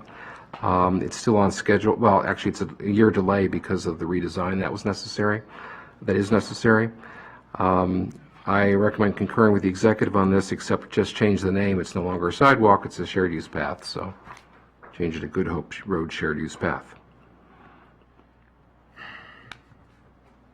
This is in Cloverly. Yes. For a very underserved community. The design changes are a significant improvement to the facility. Yes. They're going to be very popular. Delay will not be popular. Is the delay reflecting a design? The delay has already been. It's already happened because of the redesign. There's no real alternative. I should say further delay, yes. I'll support it. Mr. Raymer? Support what? Your recommendation? Well, Yeah. yeah, okay. Well, it's the executives too. I'm just changing, except we changed the name, that's all. You're supporting changing the name? I like the name Supporting it? Pardon me? I like the name change. Name change. Every hiker-biker trail should be changed to this. Yes, Shared use path. yes. This is not a sidewalk anymore. It's going to allow It's, the truth in people of advertising. modest incomes who walk in the road in the dark from the church to our modest little rec center we built for them, it's going to allow them to actually get there safely. Can we all Okay, agree on that? moving on. Life Science Center's Loop Trail. The executive had, the approved CIP had the design money in FY23 and 24, and the executive has kept that there. But then the construction funds is still beyond the 6-year period. I'm recommending we actually program the the construction, according to the production schedule, which would be in FY25, 26, and 27. And the reason why is because, well, first of all, not to have a gap between design and construction, which you've heard earlier today is not a good thing. Secondly, and which is true, Mr. Reamer's proposal from last December or October, actually to do a Great Seneca Science Corridor master plan amendment to split stage 2 of that plan into 2 parts, so that you could release some of the economic development that would be allowed in that plan otherwise. There are 4 conditions that have to be met right now in stage 2. We've already met the first 2. The third one is this, programming it within 6 years. And the fourth is the CCT, the other CCT, the Quarter Cities Transway, program it within 6 years. And the other, and so splitting into 2 parts, if you did the first 3 bullets as part of the first stage of stage 2, then you could release some of this development. But you can't do that unless you actually have programmed the construction funds the way I'm showing it. So this, if you do this and the planning board finishes their Great Seneca Science Corridor amendment, which they basically said they would do by next spring, not this spring, but next spring, then you'd be teed up to be able to actually have an economic development be allowed or released by July of next year. We really need to do this. This is going to be well used. It's a big part of remaking that area. It's not that much money, grand scheme of things. It's tied to a lot of development envisioned. So, Is this, So the executive hadn't proposed construction funding on this because it's always been anticipated that most of this facility would be built with redevelopment of adjacent properties, including the county's Public Safety Training Academy being a big part. the Crown Farm development that's moving into the phase that is another significant part of this. So we have always left the construction funding beyond. You are considering that master plan and whether to revise the staging triggers, so that's another way that you can address how this gets implemented. But that's the rationale why the construction funding hasn't been programmed. But it's sort of a chicken and egg thing too, because unless the development can actually go forward to subdivision approval, it can never get to the point of actually submitting a plan to be able to then be requiring them to actually build. So you could program the funding, but if the development actually does happen and they come before the planning board can still recommend approval recommend that they do part of that bikeway. Anyway, and which to be simplified, this is a important piece of infrastructure in the county council's master plan vision for that area. It needs to be funded for construction for one of the key triggers to allow a lot of jobs to go forward if we get development there. And if we don't build this, then we are putting up a barrier to economic development in the heart of our biosciences hub. And this is going to pay dividends for us if it helps bring new investment, and I think it can, and it specifically will if we build it, because if we don't, it contributes to a moratorium in the area. So this helps us lift an economic development moratorium in our core life sciences area. So it's a no-brainer to me. That's precisely the reason the revisiting of the triggers was added to the planning department's work program to assess whether these were the rational thresholds or not. I'm not arguing the merits of the project one way or another. It's just whether you would commit construction funding in a tight CIP when the intention had always been that the vast majority, if not all of this, would be built by redeveloping property in that district. So that's why they wanted to have the design ready so people would know what to build. So my question is how this squares with the action that we just took a few weeks ago, requesting the planning board, right? Yeah, well, as I mentioned, the council approved money for them to do the I-270 transit corridor study. Part of that is going to be the Great Seneca Science Corridor Master Plan Amendment, which would look at the staging for Great Seneca Science Corridor. And the current triggers are the ones listed on the top of page 11. The first two of those bullets have been achieved.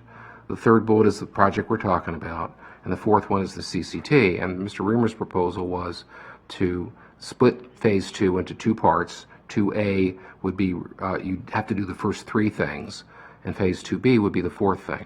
Now, Chris is right that the part of the plan could be to change the triggers. That would be a much bigger change in the master plan than what Mr. Reamer had been recommending. But nevertheless, I suppose that's on the table. And what I would say is that if that gets changed, then you can come back next year, year after, and pull this money out of the CIP. But for the time being, those are what the triggers are, and just going by what exists rather than what might be. Is there an So alternate? Go ahead. if I can just chime in, so I would agree with Director Conklin. It's envisioned that most of the LC loop would be funded by developers. Some of it will need to be funded in the CIP. But I think the idea here is that once development is released and once the planning department does start receiving development applications, we need to have the design completed. And so I don't know if this schedule gets us there. The executive's recommendation was to complete the design. But currently it looks like it's in FY 23, 24. I'm not sure if that's quick enough. That's the current schedule in the approved CIP. So yeah, you were asking whether or not it should be accelerated. Correct. So that once development is released, as soon as possible after that, we can have a design. When is the master plan refresh expected? Next summer. Spring of 2021. I mean, these are not large dollar amounts, if that makes a difference. I don't know that there would be a problem moving it. Probably not. I just was wondering, in terms of construction, is there a rationale for showing the funding sources contributions? There you go. I guess the trigger doesn't say it has to be geo bonds. It just says it has to be programmed within 6 years. So I suppose you're right. So she gets paid the big bucks. But, yeah, and as long as there's a note that says what they're expected from, and the timing of construction should be keyed to the actual receipts of the contributions. But the contributions would be under the premise that we're actually building and taking contributions as opposed to the developers building outside the CIP. I think we could revise it as we've done with Bethesda Streetscape. As developers do pieces, we could reduce the project. It would only be the remaining portion if that occurred. I think we could perhaps take a look at the whole entire loop and see what portions we think could potentially be done by the private sector, what could be done, what couldn't be. So where are we going to? You're saying putting the design in 21 and 22, and then the balance of, since you don't want a gap, show the balance of construction in 23, 24, and 25, but show that the source of revenue for the contributions being for the construction being contributions?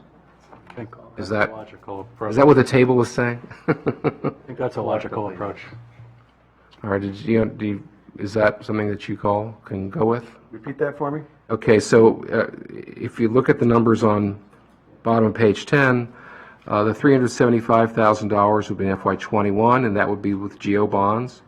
The $655,000 in 24 would become 22 GO bonds, and the 1.2 million, 3.67, and the 6.6 million would be in 23, 24, and 25, but the source of revenue for those would be shown for now as contributions. Works for me. Does that work? That works with what we've. Well, again, the master plan, the staging element in the master plan is silent as to who's paying. Right. Seems like a good solution for now. Okay. Is that Mr. Glass, Mr. Hucker? You said you'd add language. I think that's a good idea, and I think if it references that should some way be readdressed in the next cycle, which it would be anyway, but we'll have the design finished, and we'll have a better sense of what pieces are unlikely to be privately built. Exactly. I mean, we're not saying that this is the way we think it is exactly going to work out. We're just figuring out how to move forward, and this is a very sensible way to frame it. Well, and that was my concern, getting ahead of any of the reports and studies, and I feel comfortable with that. Okay. Okay. Thank you, Mary Beth. We talked about Macarthur Boulevard. Top of page 12, 55 Clarksburg Shared Use Path is actually good news. The cost of this has come down by 25%. This connects the Frederick Road bike path, which is being finished, with what will eventually be the Little Bennett Trail connector that Parks Department's doing. So, you're okay with that? Metropolitan Branch Trail, another 2-year delay. Maybe the department could spend like 30 seconds, 60 seconds talking about why it's being delayed again. Sure, our good friends at CSX and MPI. Where we are with CSX is we're now talking about the cost of the construction flagging to support the construction. We're no longer arguing over the design, so that's progress. We think we can wrap up an agreement with them this summer.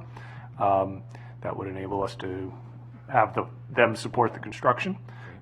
The MPI component of it, where we are required to get concurrence from Maryland Historic Trust. Maryland Historic Trust wants to make sure that MPI, they are consulting with MPI. We have an agreement with MPI. We have helped MHT understand the nature of that agreement, and there's been a lot of back and forth between the three parties. I believe we can also achieve MHT approval of the impact of the historic resource in this summer as well. So I think we're getting very close on both agreements. Approval of the historic resource? Approval of the impact of the project that impacts the historic resource. I'm sorry, I should be more precise. Right. And why does that take so long? I mean, we had them here a couple of years ago. Yeah, I thought we figured this out. I thought we had an agreement. We do have an agreement. The agreement provides for MPI the opportunity to review the plans as we got to the final design. MPI continues to advocate for things they wanted all along, and we did not agree to provide. And they already drove the cost up, what, $2 million? I don't know the precise amount, but Well, it was they drove 1.5 it. a couple years ago. They drove it up. Yes. So our position has been, and this is what we have helped to explain to MHT, is that when we reached the agreement for the property acquisition with MPI, we compensated them for parking impacts, and that is the nature of what they're trying to get us to redesign the parking. So I think we are in the process of convincing MHT that we've made MPI whole, and we're likely to wrap that up here in the next several months. Parking impacts on the how many days per year that they're open in that facility? Do you know? I don't know how many days per year they're. Right. In this committee, it was floated in the past that we should just buy the station. Mary, is that a possibility? And relieve ourselves of this perennial burden? We condemn it? Driving up the costs of this worthy project? It would be a relief to be able to stop talking about it. Well, and driving up the cost to our taxpayers, right? So is that a possibility? There are a lot of other things we want to do. If there's a way to convince MHT, that could be cheaper. I think we're very close. Can you reach out, or can the county executive or the DHCA director reach out to the head of DHCD? Because isn't MHT under DHCD, the State Department of Housing and Community Development? I think so. I mean, this is a courtesy, is my understanding, from MHT to MPI. I have to say, I'm really frustrated because I've been having friendly interactions with MPI for the last 2 years, thinking that this was behind us. Oh, no. And if I'm actually scheduled to go to their award ceremony like next weekend, and here I find out that this really important project that they're not giving me an award, don't worry.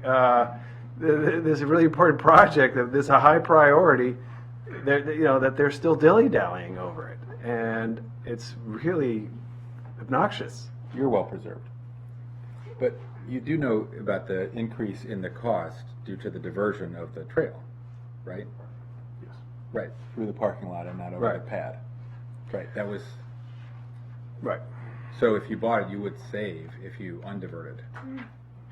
I don't know that you can buy it because it's not for sale. You would have to condemn it and then pay them. That's that. usually 2 years, And that's, because it's not for a purpose allowed under quick take. it may not even be. It might have to go to court. So it's a historic structure, right? I mean, it's not easy. Well, we haven't asked them if they're willing to sell, have we? I believe we've. I think it's probably out of my cold dead fingers. Is my my hunch. I mean, we believe we have an agreement. That agreement compensates them for these impacts. And we think they ought to. And they disagree. They're still, They're asking. they're asking. And Call them in for a hearing? Yeah. When do you think you would be done? What's a reasonable time frame to have a result?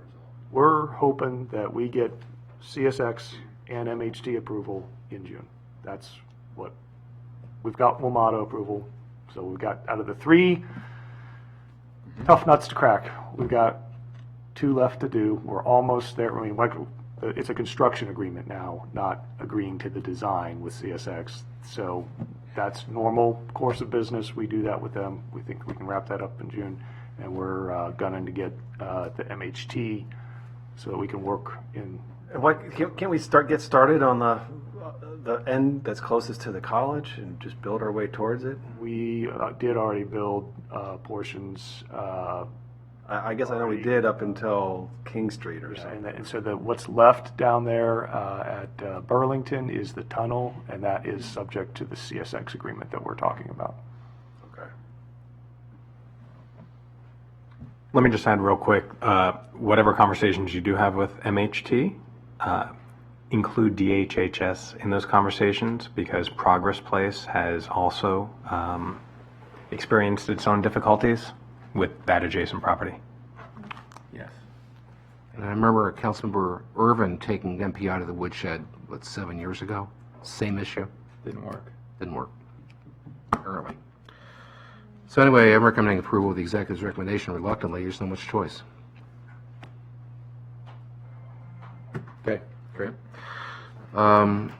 Sidewalk program minor projects, towards the bottom, page 13. The executive's recommending adding a lot of money, about 24%. This is the program to basically address more of the backlog of citizen Yeah, requests we're good with that. for sidewalks in the neighborhood. Okay. Yes. All agreement? The last thing is facility planning transportation. This is the gatekeeper for new projects. And two of them that are existing, the timing has changed. The executive is recommending actually accelerating the study for the road diets on Middlebrook Road and Wisteria Drive on either side of Seneca Valley High School, starting that study in FY21 rather than 22, and deferring at least 6 years the possibility of a study for Metropolitan Grove Park and Ride lot. He recommends 8 new studies. The detail of the studies are on Circle 28. I won't read them off, they're right there. The only one that I have concern about is the third one, which is the study, which is about $1 million to look at adding BRT lane on 355 between Milestone and the shopping center in Germantown, Shakespeare Boulevard, and the center of Clarksburg. The master plan does not call for an additional lane here. It says there won't be an additional lane. It says that BRT will run in mixed traffic. It also, there's another alignment in the master plan for BRT, which doesn't follow this alignment at all.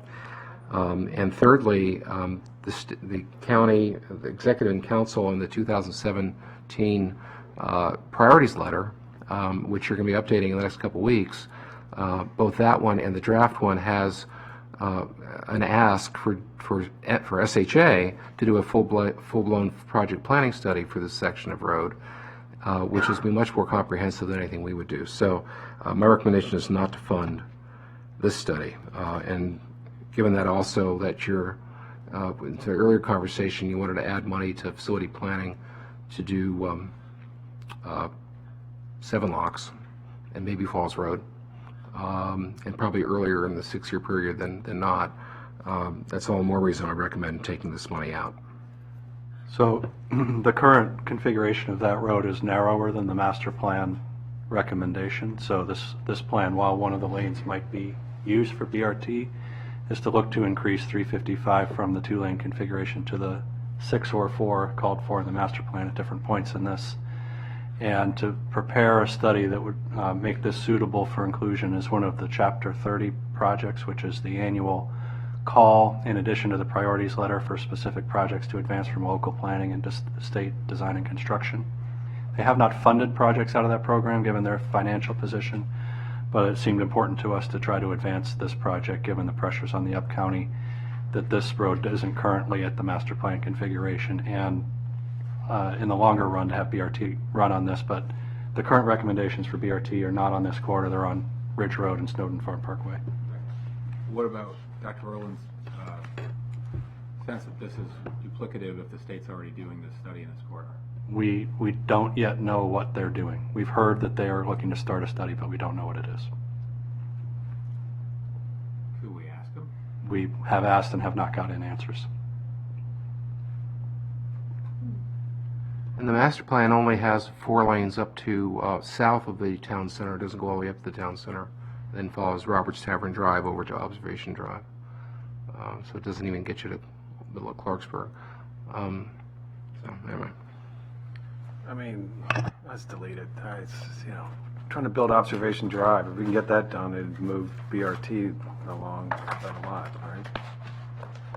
So hold on, let me just understand. So this is, I understand the scope of this on 355. Is any other work being done on 355 and on that part of the county? We have, as Dr. Orland mentioned, in the last iteration of the priority letter, we had requested that the state initiate the study exactly like this. They haven't started it as far as we know. They've told us that there's a willingness to do it, but they haven't shared any details about what they wanted to do. We feel that this is important to get going because, as many of you know, these state planning projects usually don't have an end. Sure. Well, for intellectual consistency, we sometimes rely on other people doing projects. We sometimes don't rely on other people doing projects. And so with BRT not being in the mix, I would support the continuation of this project because 355 up in that part of the county needs a lot of relief. So, okay. So you support the study for BRT? Okay. That's what the proposal is. BRT is a component of it, but it's not explicit. So that's what my confusion is. If this is predicated on the BRT conversation, I would like to defer until we have that BRT conversation. I think this is more studies for BRT. This is not more studies for BRT. This is a study to take this road to its master plan configuration. There's a possibility that one of the lanes in the master plan configuration could be used for BRT in the future. We are currently planning the BRT on Ridge Road and Snowden Farm Parkway. I'm reading this description on Circle 28. It says this study would complete facility planning phase 1 for the extension of dedicated transit lanes on 355 from Milestone to Clarksburg. Mentions that the countywide transit corridors functional plan, the 2013 BRT plan, identified the need for dedicated transit lanes along 355 from Bethesda up to Milestone, but not north of there. Increased development and growth in Clarksburg have created demand for expansion of multimodal transportation alternatives such as dedicated trans lanes. All I'm saying is that it's not in the master plan to add a dedicated lane north of there, and we are asking for a project planning study to be done by the state. We could ask the state, if they do that they look at the dedicated lane maybe as part of that, and that would be a much more comprehensive study than anything we would do.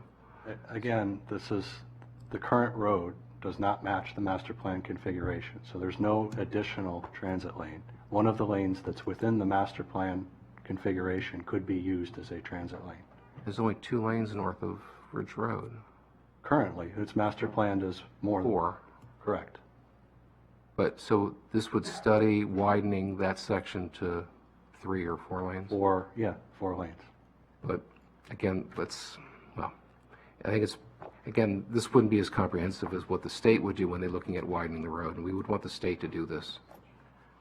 So, again, The point I was trying to make is we want everybody to do everything, and it becomes clear that nobody's doing anything unless we do it. That's the bottom line from this 3-hour and 20-minute conversation. So I support this. Fine. This is a lot of money, guys. This is $1 million. Good one. No, I think we should. You're going to continue your efforts to find out from the state whether they're doing this or not. I thought it was more than we wanted them to do it. You said there was an assurance from the state that they were going to do this. No. I didn't say that. I said we asked for it in the 2017 letter. We haven't gotten it yet. We're going to be asking it for again. Oh, we asked for all kinds of things. Just because we put it in the priorities letter, they throw that in the trash. What got built besides the purple line in the priorities letter? Okay. They don't put the priorities letter in the trash. And look what that took. I'm just saying. We're about to go through that process. It's a thin read. I know. Your process. I'm We'll take a look at that estimate and make sure we need all the scope that we've asked for in that. We may be able to skinny that up to get to where we need to for a Chapter 30 application. Okay. Let's do that. Okay. With that, we're finished. Unless you're going to spend another 5 minutes or so to go through the. We don't. Okay. Can we do that? Can we do it at our next? When we do the tunnel? Can we do it then? Sure. You should take a minute to sing happy birthday to Director Conklin, though. Oh. Your birthday with. What a wonderful way to celebrate. Sorry. Thank you so much. You are committed. Should be committed. Happy birthday to you. Happy birthday to you. Happy birthday, dear Chris Conklin. Happy birthday to you. How old are you? Hey.